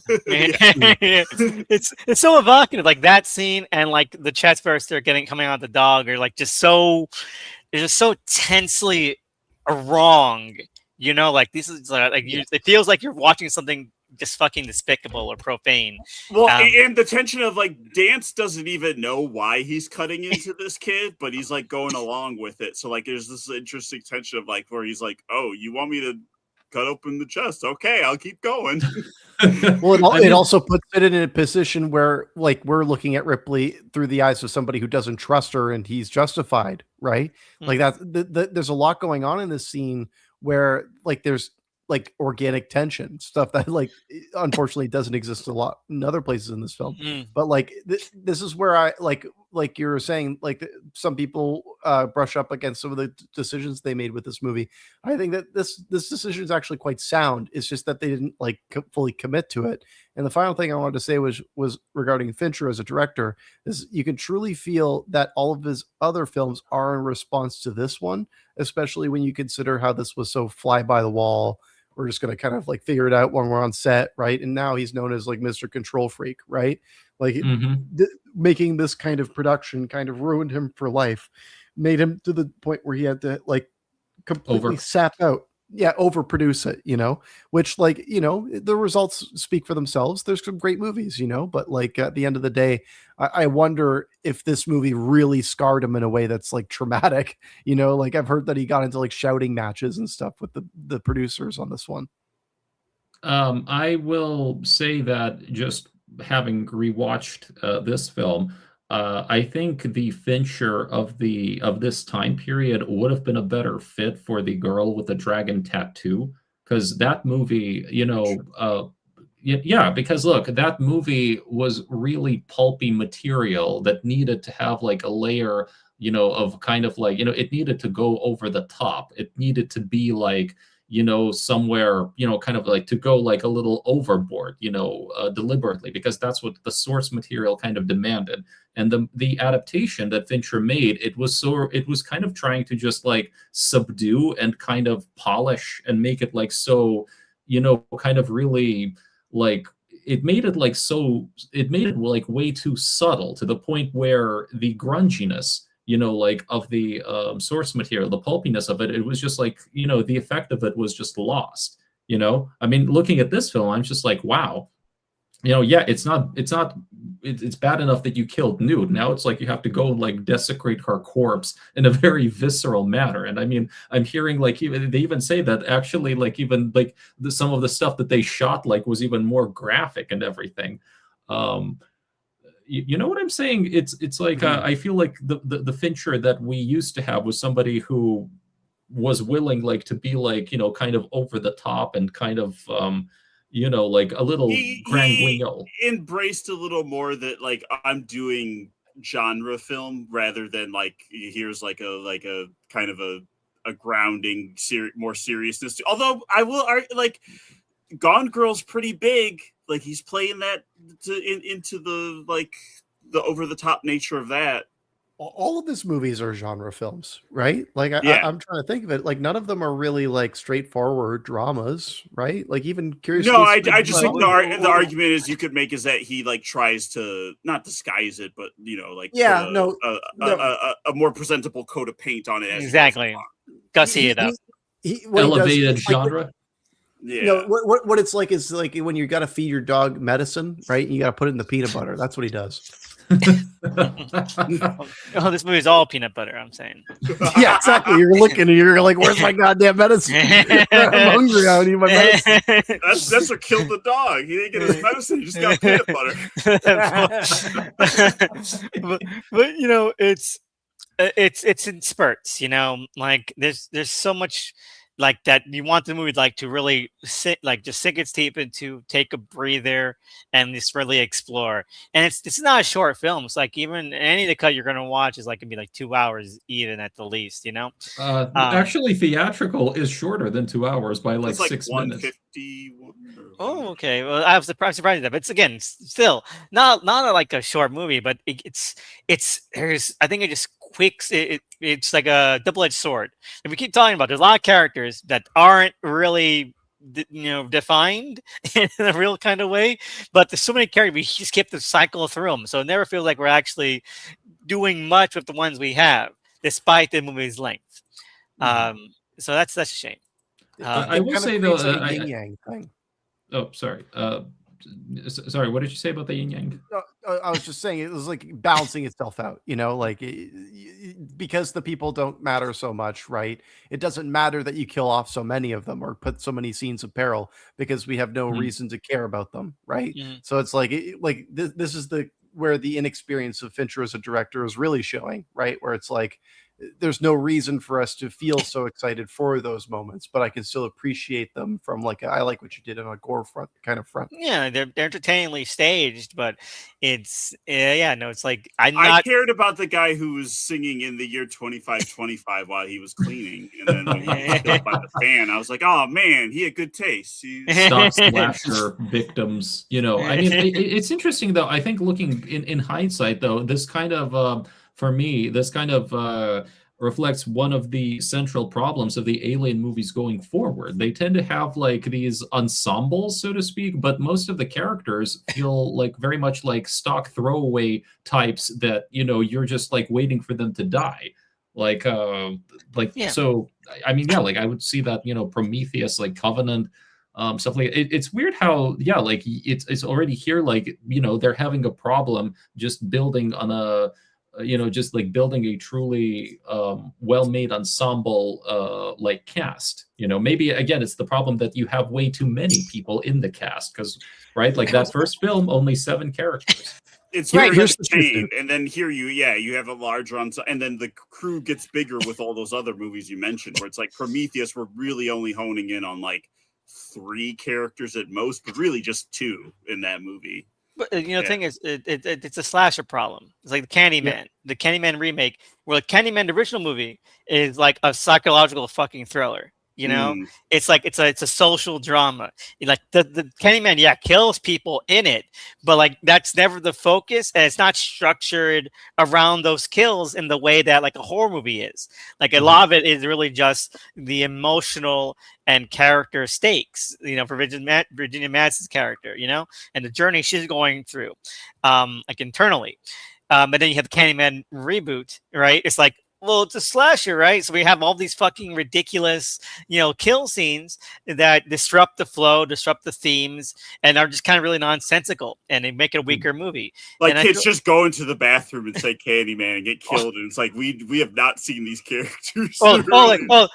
Should we see like about her brothers our exhibit, and some guys just go in there to have sex? Like, who cares? Like, what is this about, man? What's this even going for? And it's ridiculous, and it looks nice though. And that's what's like Alien and these sequels. Alien, again, we mentioned one of the great feats is that they don't get to the fucking planet like halfway through the movie. It's like 40 minutes in, they get to the planet. So much of that is spent like backgrounding the context and situation and like the lived in nature and feel of these characters. And you're never going to get that again, ever. You know, it's Yeah, not. I don't think so. It's impossible. It becomes too expository as we'll go along, and it becomes so obsessed with its own lore, right? The one thing I'll give this movie credit is it really isn't doing too much in the way of being like it shows us that there's this new xenomorph. It doesn't really do much in terms of telling us new things about how it acts, right? Weyland Yutani shows up, and like there are new things we learn about them, but we still don't know what their full mission is with xenomorphs, right? I really like that we still stay within that realm. But going back to like that earlier point that we were talking about with this movie, I think the problem is like this movie's like they're trying to engineer like what makes a good alien movie, but they never stop to think about like, are we making an alien action movie or are we making an alien horror movie? Because it kind of sits somewhere in between, right? Like I thought this movie was more horror when I remembered it, but rewatching it, like this feels more like an action film than I remembered as well. So like I can kind of feel that they're trying to thread some kind of needle here, and I wish that they were more just outright horror in this. Well, I think it was like Aliens was so successful that they couldn't completely jettison the like. Yeah, it does feel like they are trying to thread the like. Okay, well, you guys want like a little bit of action, right? Yeah, and like those things aren't like entertainingly done in themselves, but it is at odds with itself. Like the entire like planning scenes and them all coming together and just like doing this ridiculous plan. The 2 times they have the ridiculous plan are all very great. I think the smelting scene. I think that's what Mikhail was talking about with the fire, right? The smelting. Well, yeah. I mean, when they try to, create that fire trap to lure it into the, and I'm still like, I don't know what the hell. Yeah, into that chamber. So good. Still like, but I still don't know what the hell that chemical even is, or how does it? Wait, how does it work? Well, it doesn't matter. It's on fire. It's all that matters. It's so good. I love the whole buildup of that. I love the execution of that. It feels like so real tense. Good. Yeah, no, really, like just like the slow motion of when the thing that lights the fire just like falls into the ground and ignites like the first like explosion, and it's like suddenly. It's like dynamite, right? Like literally with the sound, Had there been slow motion in the movie before that point, right? They just save it for there, right? Yeah. It's what it seemed like probably would have made a lot more tense on the wooden planet. Oh shit! Like, how do we stop it? Yeah, it would burn down, man. It would like not. I doubt it would survive something like that. Oh man, imagine a forest fire on that planet. That would fucking suck. That actually sounds rad, though. By the last act, the whole planet's just on fire. Like yes. Because this movie does have a feeling of like she's in hell, right? Like the color grading and just like the look and like griminess of it does have that like. You invoked Event Horizon, Tony. This does have that, like, yes, hell in space vibe. But, like, if the wooden planet was on fire by the end, we could, like, really go to hell. And, like, it's like, actually, at this point, like, we're taking him with me. And it's like, again, I think that's, it being on fire would have been, like, the perfect installation, which I think was missing with 2. Like, you really can't kill this thing. The only thing to kill it is to take the fucking planet with you.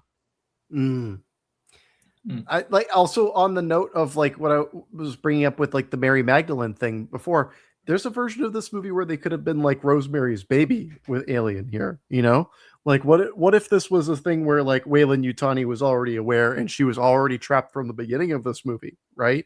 Like, and it was about like her trying to get rid of the alien that she knows is going to come out of her, right? Like there's so many different realms that you could have gone with it, but yeah. I think one potential thing that they could have done is, like, what if it's like all of these characters, like, what if in fact the xenomorph, a xenomorph somehow exists and it has to protect her, like those guys attack her and suddenly the xenomorph shows up and takes them all out, right? Because like it has to guard her at least until she, gives birth to a new queen. Like that would have been an interesting dynamic, right? I was worried they were going to go that route in this movie, right? Sometimes that can seem a little cheesy to me, right? I never like it. Sorry. You said we're in Alien 3.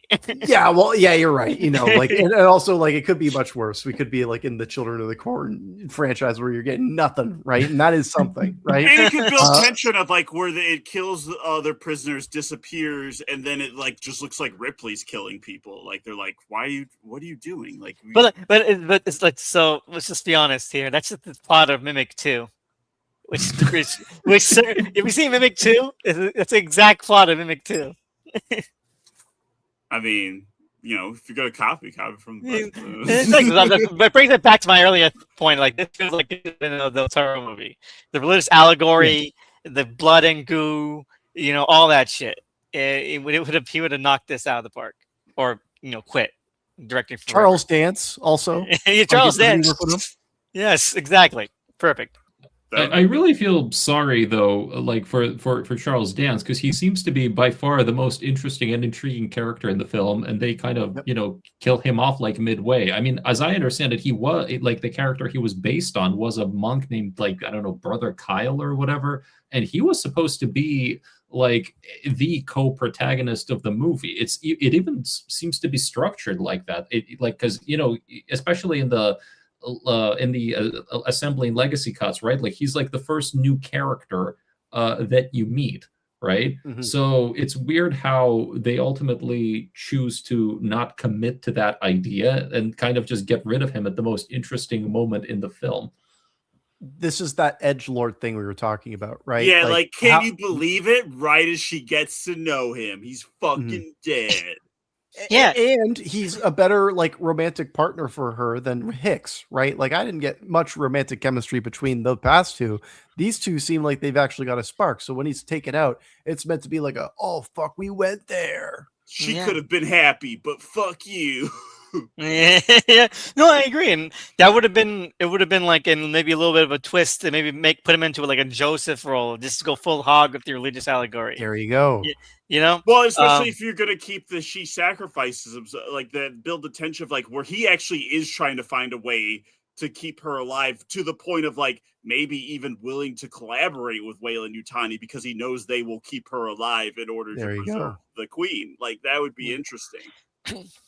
We're making a better movie, and it took us like an hour and a half. They just send these back in time, to like the top fighting, and here's the script. Here's the new script for this. Take us later. I wanted to ask everybody, what do you guys think of the I don't know, the depiction of the xenomorph here as somebody that is a creature that actually eats people? Because we were never really shown it eating anybody before. We were never shown it, but I kind of always assumed it did. So like it doesn't, to me, that just makes this more overtly a creature feature, which the series has always been, but it's like it had other things going on to kind of like distract from that kind of thing. But this puts it more in the territory of like, oh well, this is just kind of like we're kind of a B movie but with like a bigger budget here. Yeah, exactly. Like I feel like if at that point, once you've cut out it turns people into eggs thing, it's these people. I mean, that's it. It's like I don't think there's any way around that without like definitively making that a thing again. Yeah, the way I look at it is just a growing boy's got to eat, right? Yeah. Like Protein. Like I'm fine with it. Mm-hmm. I don't know. I mean, I'm just like, well, the second movie established that they're like one of their first priorities is to more like kidnap people and cocoon them because they create these hives, use all their slime as like resin, blah blah blah. There's no pain here yet. You don't need to do that. No, but like, why not save people up? I mean, if the queen is coming like from Ripley and everything. I mean, I read. Who knows how long that's going to take to mature. There were supposedly drafts of the script though where it did build like a hive, and I think like Andrew and Clemens, I don't know whether they were alive or dead, but they were supposed to be like cocooned. Like that's why it actually we see it literally run off with Clemens' body. We never find out what it does with Clemens' body, right? But I can totally see that being from that version of the story where you are supposed to find him like later cocooned or something. Mm-hmm. The problem with this is like now we're retreading ground, right? And this is the thing that the rest of the franchise will get into, right? Where it always has to go back into their reproductive cycle. It always has to go back into them just being like drones, right? Because it was established in the popular one that's the way that it was. And like even though I'll have some problems with like Alien Covenant and Prometheus, but at least to those films' credit, they've found ways to like evolve what the understanding is, evolve what the kind of threat is, or at least like present a new kind of scenario. But what we're seeing now is like kind of a flattening of it, right? Where it's like the only kind of twist they have is that the xenomorph won't really attack Ripley, so we'd get some like cool scenes where it like gets really close to her and freaks her out. But like beyond that, which like is there a good much. image, but like Poster image. It's an iconic image, yeah. It's iconic, but yeah, it kind of takes away tension from like the climax in terms of like. Yeah, you guys are right. I mean, it's Alien. We're not aliens anymore. We're Alien. It is a kind of a shame that the xenomorph isn't like back to being, as we discussed, because they smart. don't have to follow through on the idea of the queen, like because like they could just keep muddying which is like they later get around to in the Ridley prequels, but it's like. Yes, there is a queen that was on that planet in Aliens, but like we don't have to definitively say that's the cycle every time. Like maybe that was just the thing there. Like maybe it's different. It can do different things. So like maybe this is not the cycle it takes every single time. Maybe well, let's see how it reproduces or finds a way without a queen. Yeah, exactly. Like Jurassic Park. Life finds a way. Maybe the frog DNA shit. But also I mentioned like I just wish it was smarter. Like it's just, as Tony was saying, it's just a drone again. And I feel like if you're gonna have one alien, it should be more intelligent. I think that's something that it's very lacking with these, even in like the Ridley stuff. Like they're not smart anymore. They should go full Planet of the Apes, right? They start like talking, they start building their own societies, right? Like that's something. That's an idea, right? Imagine these freaks but they're also like trying to reason with you in that kind of way, right? Like, and Ripley's on trial. There you go. That's the thing, though. Rennie Harlin's concept was to supposedly go back to, to go to the, to the planet of the aliens, to go to explore their origin and maybe try to portray them in a way that they're not, that's not, that's like more nuanced. Maybe they're not necessarily like bad or evil or whatever. Yeah, but like that concept, I'm like wondering, wait, are those scripts even out there somewhere? Because I would be interested in reading like a Planet of the Aliens kind of story. I do think though the problem with the xenomorphs is that they are inherently, inhuman creatures, right? Like the Predator is humanoid. The Predator, you can find, I really like what they do with the Predators, which in my mind is an organic progression. It gets to the point where you need to start developing them as characters. They need to, you become could give more the Predator daddy issues. I don't know that you can do that with a Xenomorph. Exactly. You could give a Predator autism if you wanted. Exactly. no, but really, yeah, like that's the thing. The Predators are more recognizably humanoid, in a way in which the Xenomorphs are not. The Xenomorphs are far more, abstract, in their design. They don't have eyes. They don't have, for all we know, they don't have like human. They're not capable of communication, right? In the traditional sense. So it's like, how do you create like a society for them, or like whatever, they're, it's hard to fathom, right? Mm-hmm. Well, like just in the colony spaceship things that we've seen in like the first few movies, right? Just going further into H.R. Giger, right? Like there's something about that is kind of lost in this movie, right? Because like usually you would see like something else, right? There would be like, oh, we're going into a ship, or now the ship is being taken over or something. This movie is just the same gray walls. Same tunnels, right? They don't really go into any cooler, representation of this planet or itself, right? It's just different rooms that we've never visited before. I mean, they do have some outside stuff happening. I mean, those new shots, like of like Clemens like walking down the beach and like the sea is like all black because it's like filled with oil or something. I mean, that looks cool, but I want to like go there. I want to be like, let's have scenes outside. Let's have a set piece. Yeah, I say I think that the outside stuff is just so impressive and visually like dominating of that it does become a shame when like, oh, here's sterile wall, here's gridiron, here's like medical bay, here's bathroom.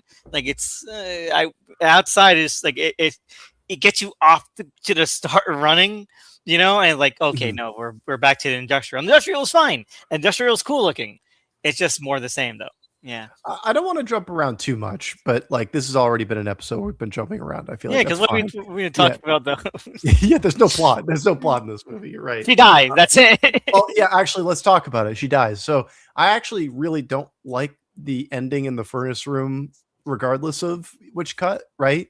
Like, and my problem with it is not in what happens or anything, but it's because they decide to have her jump into molten, just like they did in Terminator 2. And when you're making a sequel to a movie that was made famous by a director, you don't want to like make a sequel that feels like the most famous scene in another one of their movies, right? Like I feel like this is getting to that point where it's all kind of blending together, you know? Like does this make sense to you guys? I get what you're saying, but I It always makes got. sense, but yeah, What else do don't you know. do? Yeah. How'd she kill herself otherwise? I don't know. Get shot in the head. I don't know. Lake of acid. How about that? But Throw- I do like the Lance Hendrickson like coming because I like her plugging back in Bishop's remains, but then when you see him at the end, like I just pretty much am a fan of the Weyland-Yutani stuff and like pretty much most of the movies. So, but like Mhm. I just like seeing them come in here at the end, and they always just have just such a weird vibe of like, yeah, what are these freaks up to? Like we know they want the alien and they're up to no good, but like the tension of like, oh, so he's saying that this is like the original Bishop and that was the model for all the synthetics, where you're like, but this guy's a synthetic too, right? Like you can't even trust what he's saying. Like I like depending on which version you watch, because like I mean, he's literally bleeding red blood is an agony. He's like, I am not a droid. To be fair, they could have done the extra mile to trick her. Yeah, that's what they would program their high-end model that they're sending to get a queen to do. Like, we'll give it red blood. Yeah, add some food dye in there. That's it. I just wanted to add quickly to that point about Lance Henriksen when he's saying I'm human. I love the fact that like they hit him in the back of the head and like his ear is hanging off, right? Like they made a prosthetic where his ear is jutting out and he's just not reacting to that at all. That looked like a gnarly wound to have. I mean, yeah, it's funny. It's actually something of a topic of debate, right? Like, is he human or not? Like, he wasn't intended to be a droid in the script that they shot. Like, I mean, but like later on, of course, like Alien versus Predator introduces Charles Bishop Weyland, right? Like, so it's who is the real Bishop? Yeah, exactly. So now it's like, well, wait, is Alien 3 even in that continuity? Like, it's still, or is it a clone and not a synthetic? Like, what's going on here? Yeah, exactly. But I think just I will say I never made the link between Terminator 2 and this movie. Like, for some reason, it never comes up to me. Because she doesn't do a little thumbs up, something totally different. That's it. Yeah. The chest person also doesn't do that. Completely different now. Yeah. Yeah. No, but I think it does, however, point to I guess thematic parallel, right? Because it is a self-sacrifice, right? It does kind of draw on something biblical. Right? Like, I mean, the Terminator at that point, he's basically Jesus Christ. He's been like, he's died, been pierced with a spear, is like reborn, like comes back, right? And then it's like, he dies for your sins. Exactly, like, right? Like, and here it's like also, right? Like, I guess, I wonder if there was like something in the air. Maybe the only way to sort of like, it because the fire and like, this immolation, it brings to mind that biblical mythic stuff. But all of that concept stuff, I think it was there before Terminator 2 even came out, because they were working on this movie. For sure. Yeah. No, yeah. I'm just saying like it's a very similar image to use, and like it's very close to timeline wise, like it would be in the air is what I was saying. That was all. Yeah, but also her though, I would. Self-immolation should have looked more like the monk who was protesting Vietnam from the Rage Against the Machine album. Now we're talking. Now, let's just go provocative a bit. Let's just go full hog. But I don't think there's. What else is there on this bone? Well, look, I do want to add, I think what's kind of cool, though, about those final 10 minutes or so is that when Weyland-Yutani arrives, they do provide a new level of visual interest, Like, we've been talking about how, like, this movie is weirdly, it's just, it doesn't have enough visual diversity. It blends together, yeah. Yeah. But then when Wayland Yutani comes in, it's suddenly like this is something new. This is something different. Just the look of these guys. I'm like, why are there like these, Asian guys like dressed in garbage bags or like these whites? What is going on there? Right? Had that suits on. Yeah, and then Lance Henriksen shows up, and he's like got this almost comic bookish, right? Like kind of Mad Max kind of shit. Yeah, exactly. I'm like, this is nice. This is like distinct, right? Like these guys should have like arrived, midway through the movie and like done some weird shit like to the Foundry or whatever, like set up some headquarters or whatnot. Brought in more like like evil robots or whatever. There really should have been an increased sense of you're fucked, right? And if there was this like separate threat of Wayland Yutani also closing in on them, right? If it wasn't saved just for the end, I think that there is some like genuine tension you could have mined there, right? But yeah, alas, they didn't do that, and there were still good ideas they had along the way. But like, was this maybe, I don't know, what do you guys like think? I mean, is this like a good ending, for this movie, with her just, going in and dying like that? I think it's a good ending for every of the past 3 movies could work as like the final time we see Ripley, and I would be happy, like, but then like this being like, this does feel very definitive, like, wow, okay, well, she's fucking dead now. Like, no way they're bringing her back from that. it feels like a fucking door slam. I love that. I love how cynical it is. Like, the only way to get rid of this, end it, is just fucking kill her off. That's it. Yeah, I love when they do things like that, and then the sequel has to be like, wait. Exactly. We've got nothing. Like, what was the point of that? I love how cheap and like bitter that is. I know. I think the fact that there's another one after this only adds to it. Like Ripley definitely thought she was gonna fucking die. She thought this was gonna be the end of it, and that they clone her like 18 times is amazing. Oh my god. Yeah, Resurrection I like this works as just like a good end to the trilogy, right? Because it feels like they definitely were getting trapped in a box a little here, and we'll get to the 4th one where that gets more apparent. But it's like I feel like Ripley's a great character, but like the whole thing about the first movie was that it could have been anyone on the ship, right? So we've reached the point now where this one person is so important to this plot that it kind of has moved the plot, moved the focus away from like the reason we started watching these for the first place, which was the suspense, the dread, the creatures, the blood, Instead, now we're watching it because we want to see our favorite person do the best things, which is fine. That's still good, but there's only so much we can do with one character. Yeah, and she has a line where she's like hunting in the base. She's like, I can't remember a time before I was fighting you. I'm like, wait, really? Because you were like had a whole life before the first movie happened. Supposedly, I mean, you were a grown-ass adult. So I mean, like she's been asleep in between each of those too. So it's only been like a couple of days, Well, like David, let's say she had to get certified for a power loader and all that. Let's say it's been like maybe a month or 2. Hey, it's been. It's been like maybe a month or 2. That's it. So that is very fucking corny. Okay, that is so corny. Hey, James Cameron, had a background for her that, like, she was married at one point. Her marriage fell apart, right? Like that, like, she had to raise a daughter alone, and then like her daughter dies while she's like off in hyperspace or something, hypersleep. So it's interesting. Like even the topic of like none of that stuff comes up, but yeah, it's like.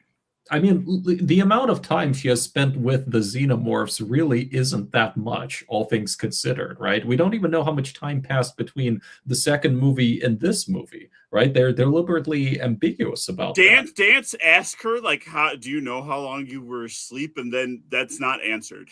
I was like, yeah, that's an interesting question. How long has it been? And we don't know. That's crazy. we ever find out in the movie, at least. Like, I guess like one would have to assume it's within the lifespan of whoever Bishop is, depending on if he's human or not, like it's there's a lot of big questions, but I guess it's better left unanswered in that case. Yeah. All right, wait, what wait. Let's else? talk about let's talk about the actual climax with them, luring the xenomorph into the mold and using the mold. I mean, not the mold, but using the using like the melted.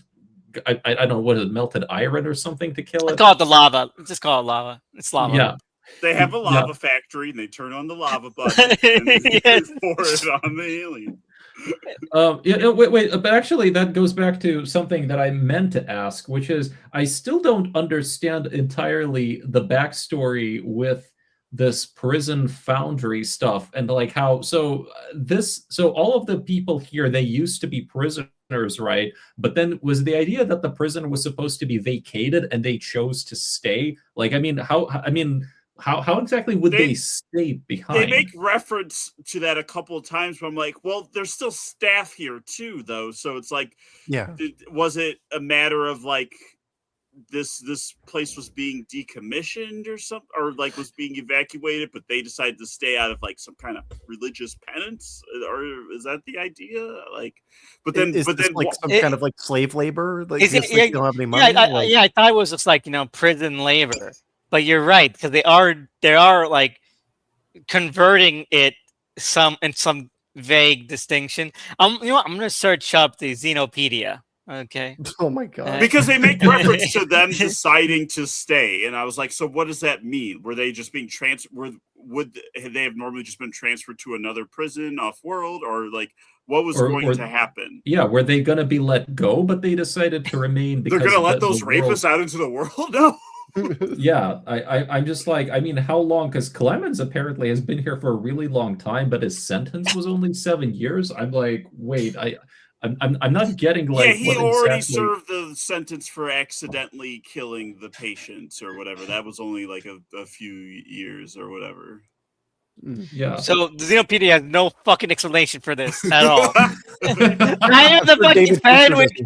Not even the fan wikis have any explanation for what's going on. If it's becoming a prison planet, if it's not becoming a prison planet, if it's becoming a factory. It's like at some point, at some point it had many more prisoners, and now it doesn't.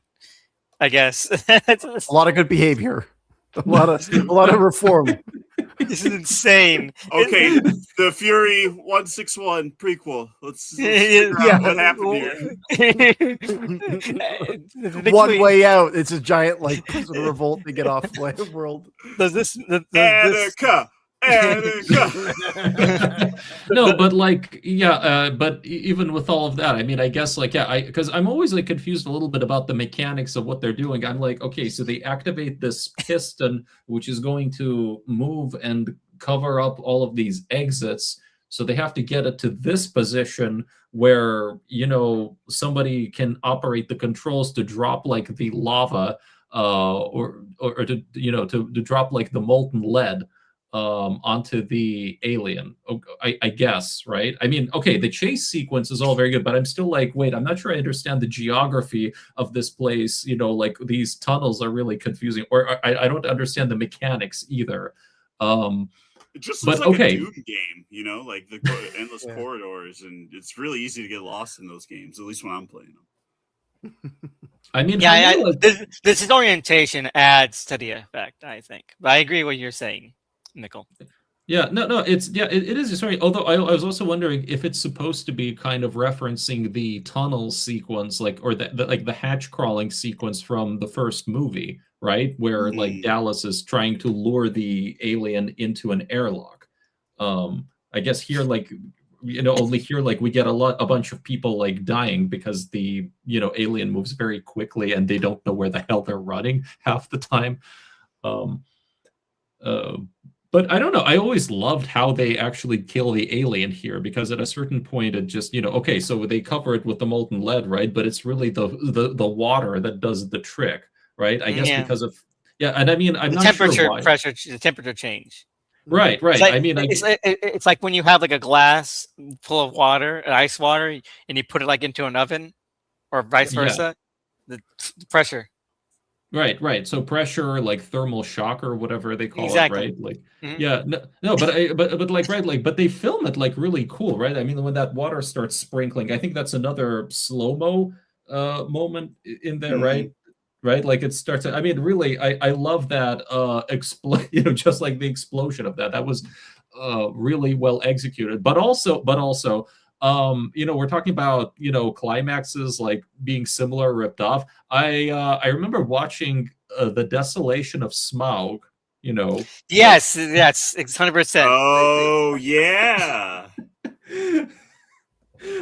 No, but really, I'm like, were they like watching Alien 3 when deciding to, like do the whole, let's drown the dragon in molten gold? It's a dragon too. But you know what? They probably saw, like I did, that Ripley killing herself was much more like the One Ring things. Like, you know what? Share and share alike. It's like She drew poetry rhymes. exactly. She drew herself to the fires of Mount Doom. Okay, that's what she did. And so they're like, they're gonna steal. We should steal too. And who did it better? I don't know. Who's to say? Who's to say who did it better? other than the fact that like so many fan edits, and I disagree with this, cut out that entire fucking sequence whenever they edit Hobbit. I don't know why. It's Because it's like book fidelity because it didn't happen in the books, but it just doesn't make sense, like without, like, the movie was shot and edited in a certain way. You just can't take that out of its out of its being, you know what I'm saying? Like, but people are gonna try. I mean, really, all of the one book, all of like the one movie fan cuts of The Hobbit are kind of a failure in my eyes, because it's impossible to make it work like that. But people are gonna try. all right. But what else is there? What else? I mean, I like the part where she thinks she's found the alien and tries to kill it, but it turns out it's an empty husk because it grew a little bit more since then. That's fun. Yeah. Wait, but but wasn't that just like a pipe or something? Like, I mean, Well, there was a that's husk. just like, There was a husk there. I mean, Really? yeah, yeah. And then it comes up more slimy. It was like more slimy when it shows up, like because it was right above it. But there's a husk. Got new skin. Exactly. Yeah, it was my like more snake stuff. I actually never quite understood what happened there. Like, at least I kind of thought she had a bit of a, like, what she saw was an illusion, like she thought she saw the xenomorph hiding as usual within the pipes, and then when she hits it, it's just like she just hit like a. Oh, okay. You know what? I think you're right. I'm going back to that scene right now. But then again, it could just be sloppy editing. So who knows? It's edited pretty weird. Yeah. Yeah. Look, I feel- even the good things about this movie, you can't really say it's like a great movie. You can't really Yeah. say it's like well. The movie is defined. sloppy. The movie is sloppy. Yeah. I But love it. I like it. Yeah. Mhm. I love it. But what else I is there to think- talk about?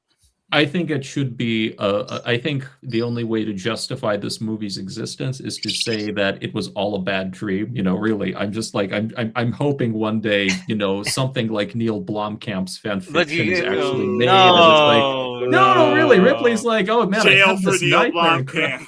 Yeah, I'm sorry, but like, what a hack, man. And those are hacky ideas. Oh, we're gonna train aliens, and also she gets an alien-like suit and visor. Like, oh my god, man, Oh jeez. what a fucking dork. Yeah. Before the AI stuff, even what a dork. Wait, I what don't did even he want do with District AI 10 at this exactly? point. He's like He making made lots an of AI short. movie. He's making Yeah. AI short films now. And guess Oh. what? None of the shots last more than 5 seconds because you still can't fucking hold for more than 5 seconds with these things. So Mhm. it's ridiculous. What the fuck? I'm just imagining him just like spending his income on like tokens on shitty like AI sites. Like that's what his life has devolved into, right? Like this guy was nominated for Best Picture at one time. He blew all his Gran Turismo money on AI tokens. He made He that? did? All my I didn't apes know are that. gone. He made that? He did the Gran He Turismo did. movie, yeah. That's fucking insane. Mhm. Yep.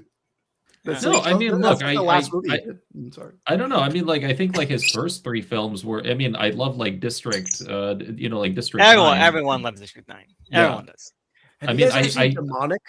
No. Demonic is weird as fuck, but Yeah. not in like a way that's as interesting as Entertaining. you want it to be. Yeah. It's bad. It's a really bad movie, but it's got like a really funny visual design. Is what I'll describe it. One really funny concepts like Catholic commando exorcists, like stuff, like all that stuff. I'm like, wait, why wasn't that when you see them like gearing up when they're like, So Rec 2. yeah, kind of. It's more like no. It's more like what if like the other, right, in Insidious. That's what it's called, right? The space they go The Further. to. Oh, The Further, right? Yeah. So imagine if The Further was like cyberspace in the Lawnmower Man series. Fuck, I see, you're making it sound good now. And I already have a plan to watch Pinocchio Unstrung later. So yeah. So which one should I choose? Which one? Probably that. Probably Pinocchio. I bet I've heard good things. I've heard good things about Pinocchio Unstrung. I've heard good things. I've heard them too. I mean, I think like they say it might be the first thing to be good one, or at least like interesting to somehow do something with that premise of, but I haven't seen it myself. I do hear though that Richard like Brake is Geppetto. That sounds pretty good. Yeah, I saw the trailer. He's like doing like an or accent. Like good for you. Good for you. Trying.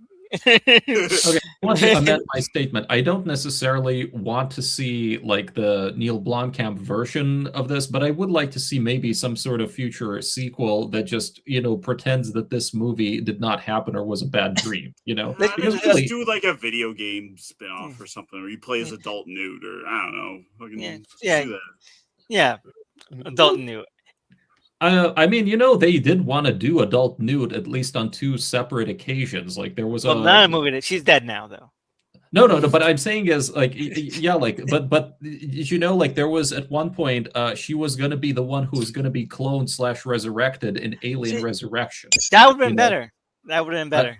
Maybe, but I guess everybody wanted Sigourney Weaver. I mean, it's a shame that like Alien was made very much in that time when it was like if you have a franchise, yeah, you have to have the main star, right? Like it didn't go the anthology route the way Predator went the anthology route, right? Mm-hmm. But that's just simply how Hollywood sequels worked at the time. I mean, I think like it's now the franchise is starting to turn that way towards like more anthology thing, but like I don't know that we'll ever get that now, like the new thing.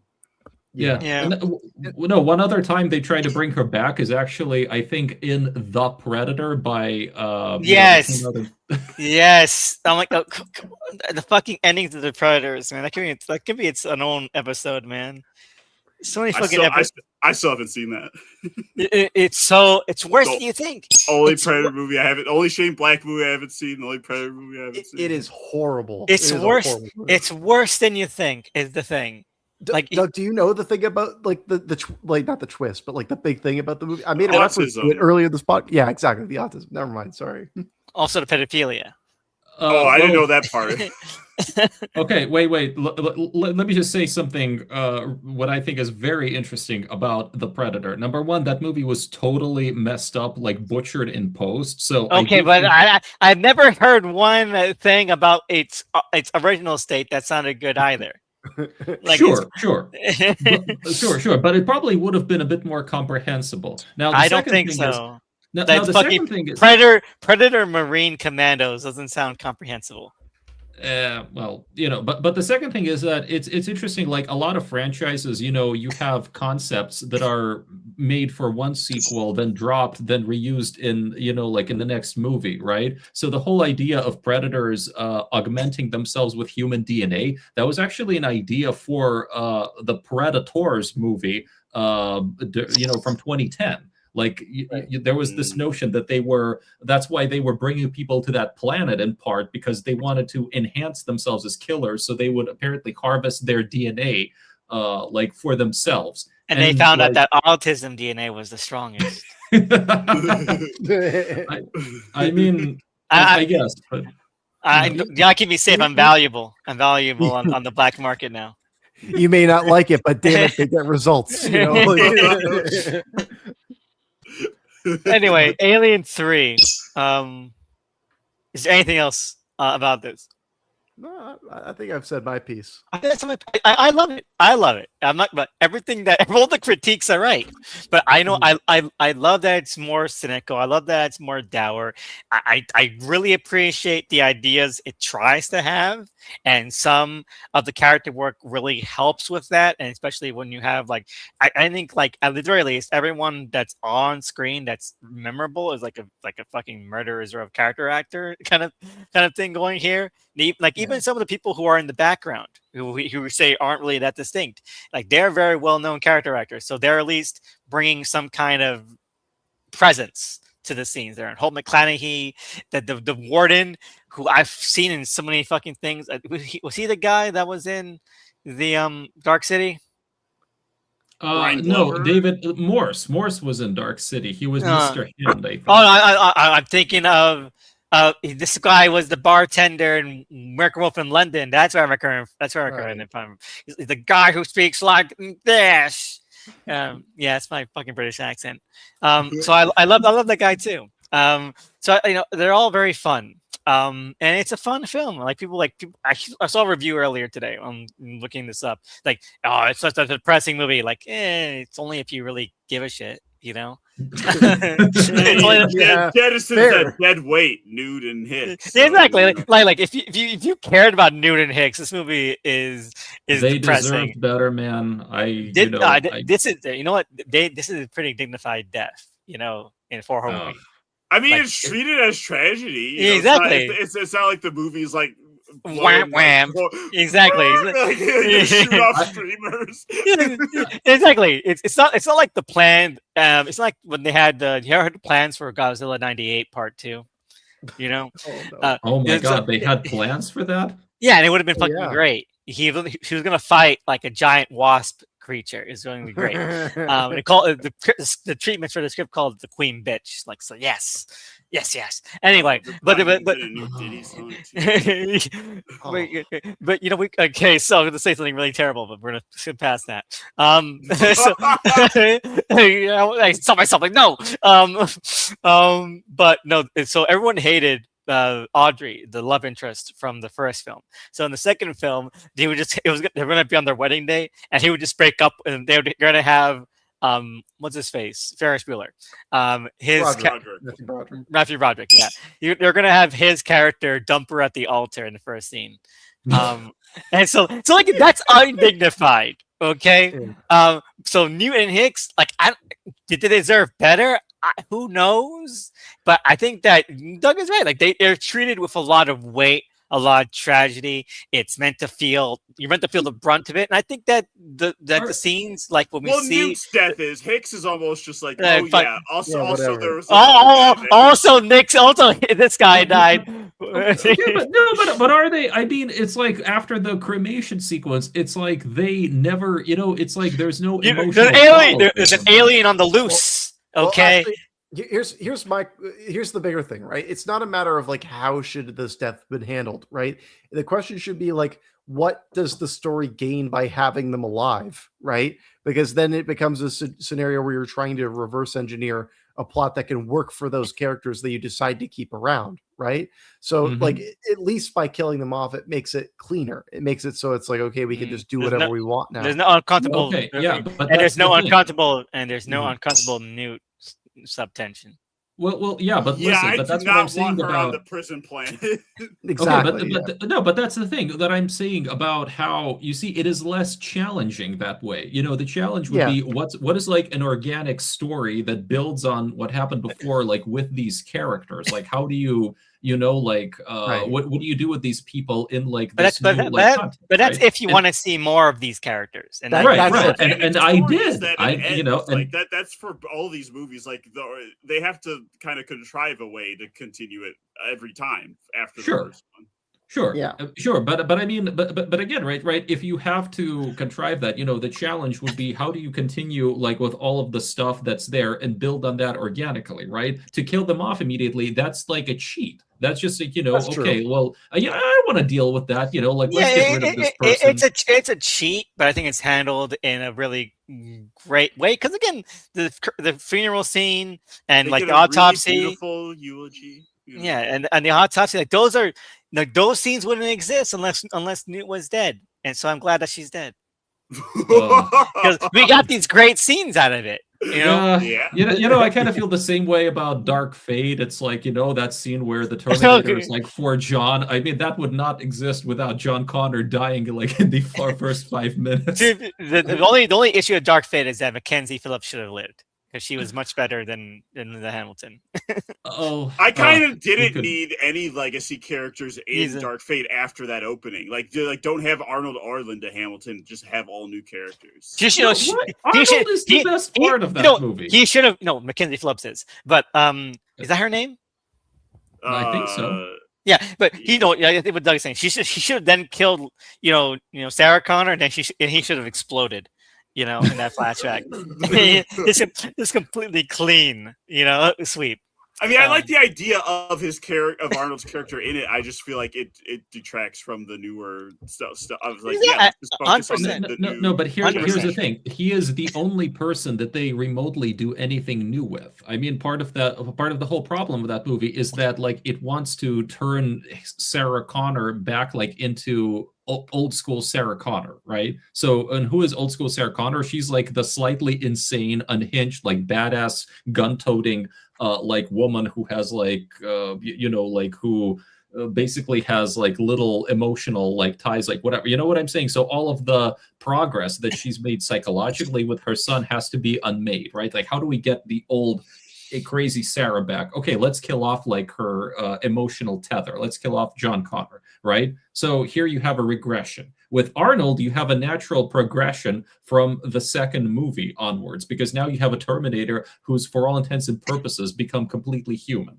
right? So what you're saying, Mikhail, is that Godfather Part 3 is the best Godfather. because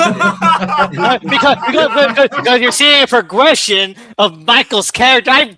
Checkmate. Okay, we brought it back. Okay, I knew it. Wow, you got us. We did it. We did it, Joe. All right. But is there anything left to say about Alien 3 at all? I don't think there is. I think that's all she wrote. I mean, I like how definitive it is, and it leaves no room for any follow-up. Yeah, the Alien trilogy is done, Now let me take a big drink from my tall glass of water. I hope I don't read anything that's going to make me spill it all over myself. I hope I won't read like a made-up word they made specifically for this franchise.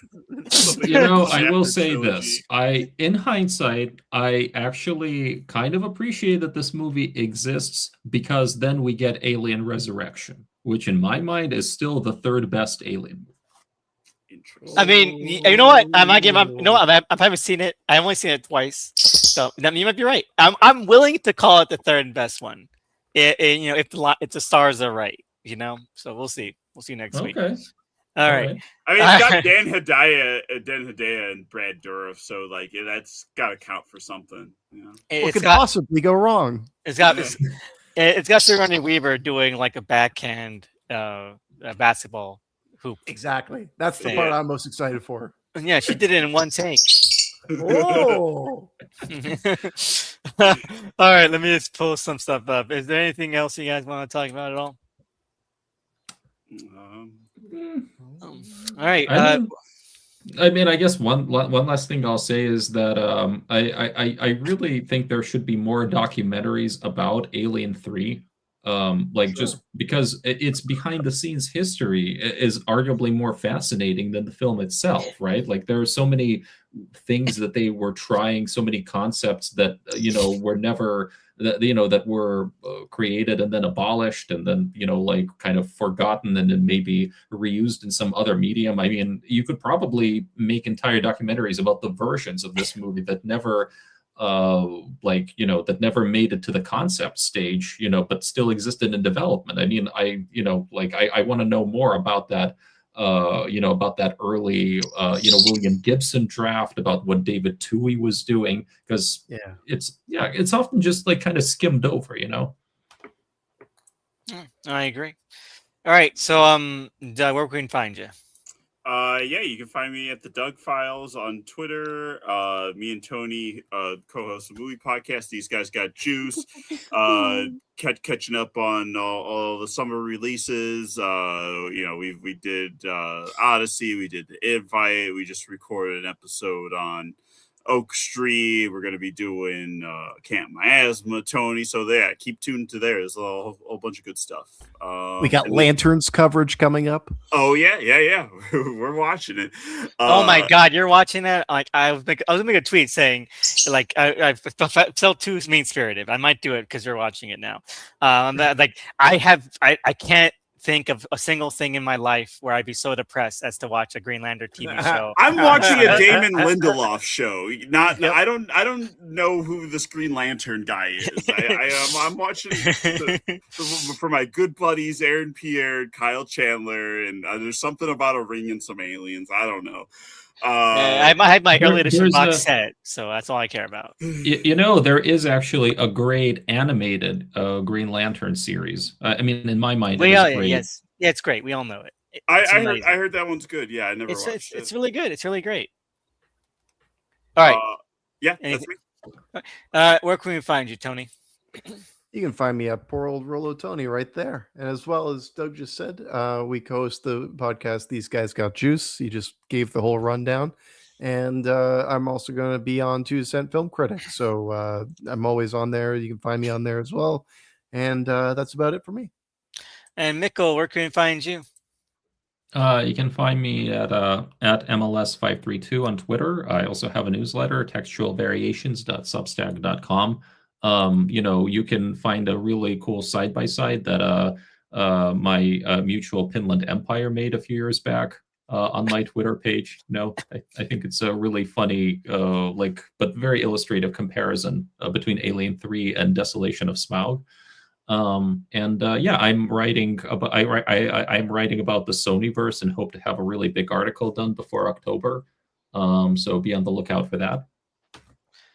Yeah, no problem. I mean, at this point, I think any documentation or kind of eulogy of that franchise is why not? Especially after it's redeemed itself in the eyes of everyone.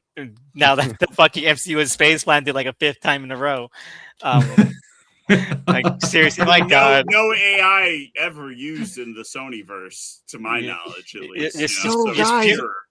Trust me, this one's not slop. This is not slop. They made a real movie this time, guys. Trust me. This one, it's a good movie. That's why I think it's $2 billion. Back to basics for Peter Parker. this time, this is a real good one. Tom Holland had his hands in every way behind the production, so we know it's good. Does that mean we can blame him for this? It was his idea. Everyone was so happy to give him the credit before. Why not? The problem with that film was that everybody was drinking non-alcoholic beer. You need your creative juice. You're right.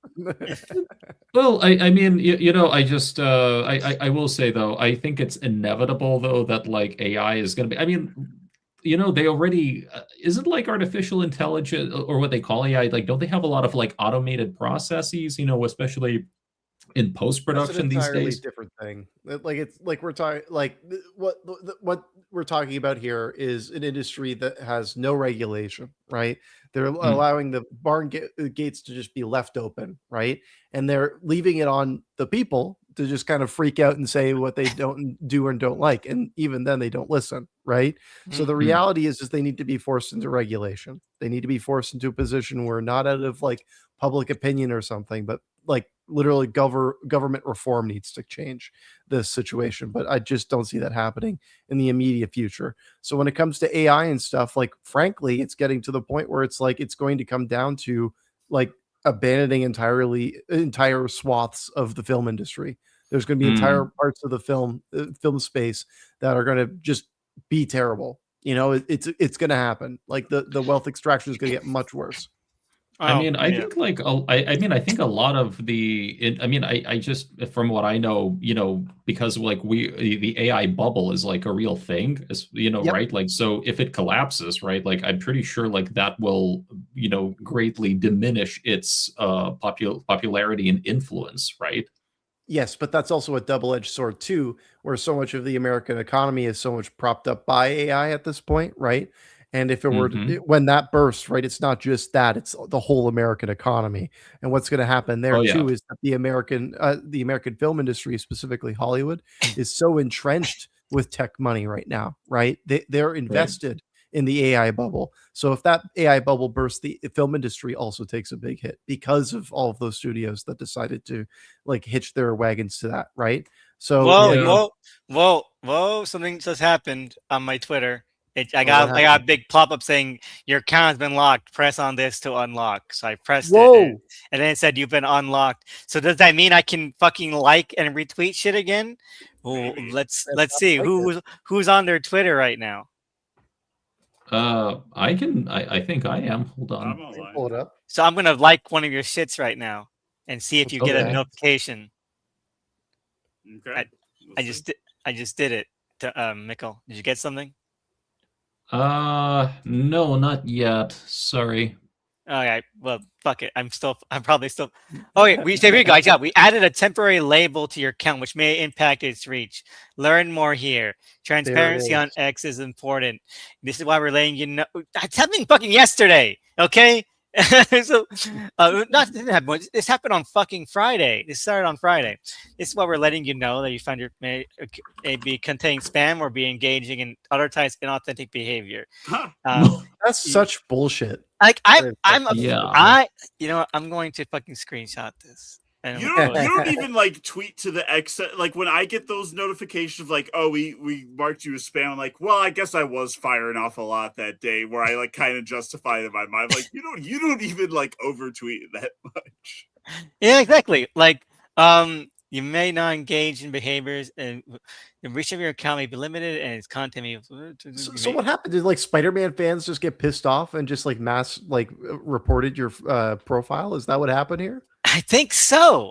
Or maybe it's because I linked to the Dropbox for the legacy cut to you guys. And they're like, oh, he's sending links in the fucking quote in the fucking Only DMs. a bot would do that. And it's so great that I get like you know what? I get like likes and comments from so many fucking bots, you know? Right. Temporary label. So how temporary is it? It'll probably be like a few days. Oh, you know what? Fuck it. I'm gonna tweet about this right now. Because it's ridiculous. You know, how authentic is this if I bitch about what Twitter is doing? That's gotta be authentic, isn't it? Mhm. got it. But you guys, I like something from each of you guys. You guys get anything? Oh, hold on. I put my phone down. Just one sec. Let me refresh. I mean, I can see your account still. I clicked on your name. I see your. We're watching it, the Alien trilogy. But yeah, I'm not I can getting see any. you, but I'm not seeing any notifications. Yeah, I'm not Yeah. seeing notifications So, either from you. you know, I look at their FAQ page. It says when you got this label, it restricts your likes, quotes, and replies. So that's what's happening to me. It's the red flag. How did I get a red flag? I don't fucking know. Telling the truth. It's gotta be mass reporting from everyday day people. That's all I gotta think. So something interesting on my end. Pretty hard. Yeah. So something interesting on my end. Is showing me that you have no like you're not following anybody. Yeah. Oh, what? that usually does show up when someone is like restricted in some way. I've seen that before. Yeah. Oh my god! Yeah, it's showing up for me too. I can see my own followers. Yeah, it says 0 following. 796 followers. Is it because we do this podcast and I link on YouTube every week and like No. Like, well, like, no, it that sounds is a thing though. They don't like you linking to outside sites. Like I feel like that it was less. They maybe de-emphasized that but Elon did make a point of like he doesn't want people spending time on other sites. So like he doesn't like it when you link to other stuff. Well, now we'll just have to start streaming on X. That's where I do my banking. It's the everything app. It's different. I think I think that they want me to pay for premium. That's because that's the kind of definitely spam that's okay. If want you have a that. blue check mark, No, then that's the that's what they're trying to push out. But didn't you like have like a viral tweet recently? Yeah, Isn't that? yeah. I'm thinking it's something like that. It was the alien. It was the Alan Richardson one, and it got 10,000 likes in like 5 hours. You know. Yeah. So I feel Massive, like yeah. it was. I think maybe like if I don't have. I mean, he's not verified. Who knows how he's farming? He's farming these tweets. You know, he's Yeah, that's hiring. probably more likely. That's probably what they thought. Everything else, like I don't know. I'm too successful, man. I'm too much of a. I'm an influencer. I'm a hit maker. I don't know. Let your haters be your waiters at the table of success. Yeah, your haters shall be your. Who said that? Eric Adams. Yeah, but like someone's like someone did a parody of that when they're like saying your haters shall be your waiters. They're making fun of somebody, like doing like Orson Welles parody voice. It was like an SNL bit or something. No, somebody on Twitter is like, like Orson Welles' voice. Your haters shall be your waiters. At the, I don't know. I forgot who it was. Anyway, Alien 3. Yeah. I have one. Elvis, I want to ask you just one last question about Alien 3. Yeah. I know it's your second favorite Alien movie, but would you say of this main series? Yeah. Right. Yep. But what mostly does that kind of come down to for you in terms of this being like, your second favorite? Well, I love the tone. I think the tone is a lot more in keeping with what I want to see.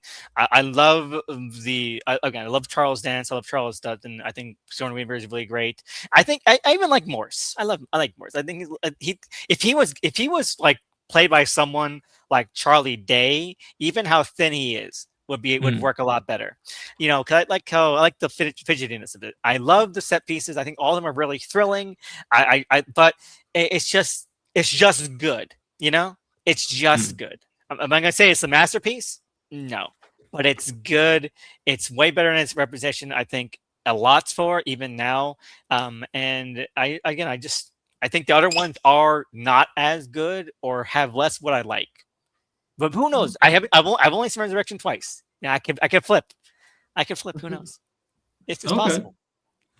All right, You're being an alien centrist. Yeah. To be fair, like the prequels are really like my top three though. I love the prequels. We're gonna get to them. And Yeah. Well, that's gonna be a whole can of worms. Oh man, I'm giving you the links to those. I don't give a shit if they ban me. Because I watched the fan edits that add in all the fucking deleted scenes back in. I do want to see those for Prometheus because is there one for Covenant too? Like the same guy did two of them. Yeah, the Seventh Circle of Hell fan edits. Yeah, like they gets in the religious angle, but yeah, the deleted scenes for fucking Covenant are insane. Well, because they very clearly like set up stuff that's in the movie, so it's like, oh, you took that out. There's like one that kind of does that. Very much Ridley doing like we're definitely in the same universe as Blade Runner. There's one that's like a fucking VOT conf test. The lead scene for Covenant. That's like, this should have been the movie. I don't give a fuck.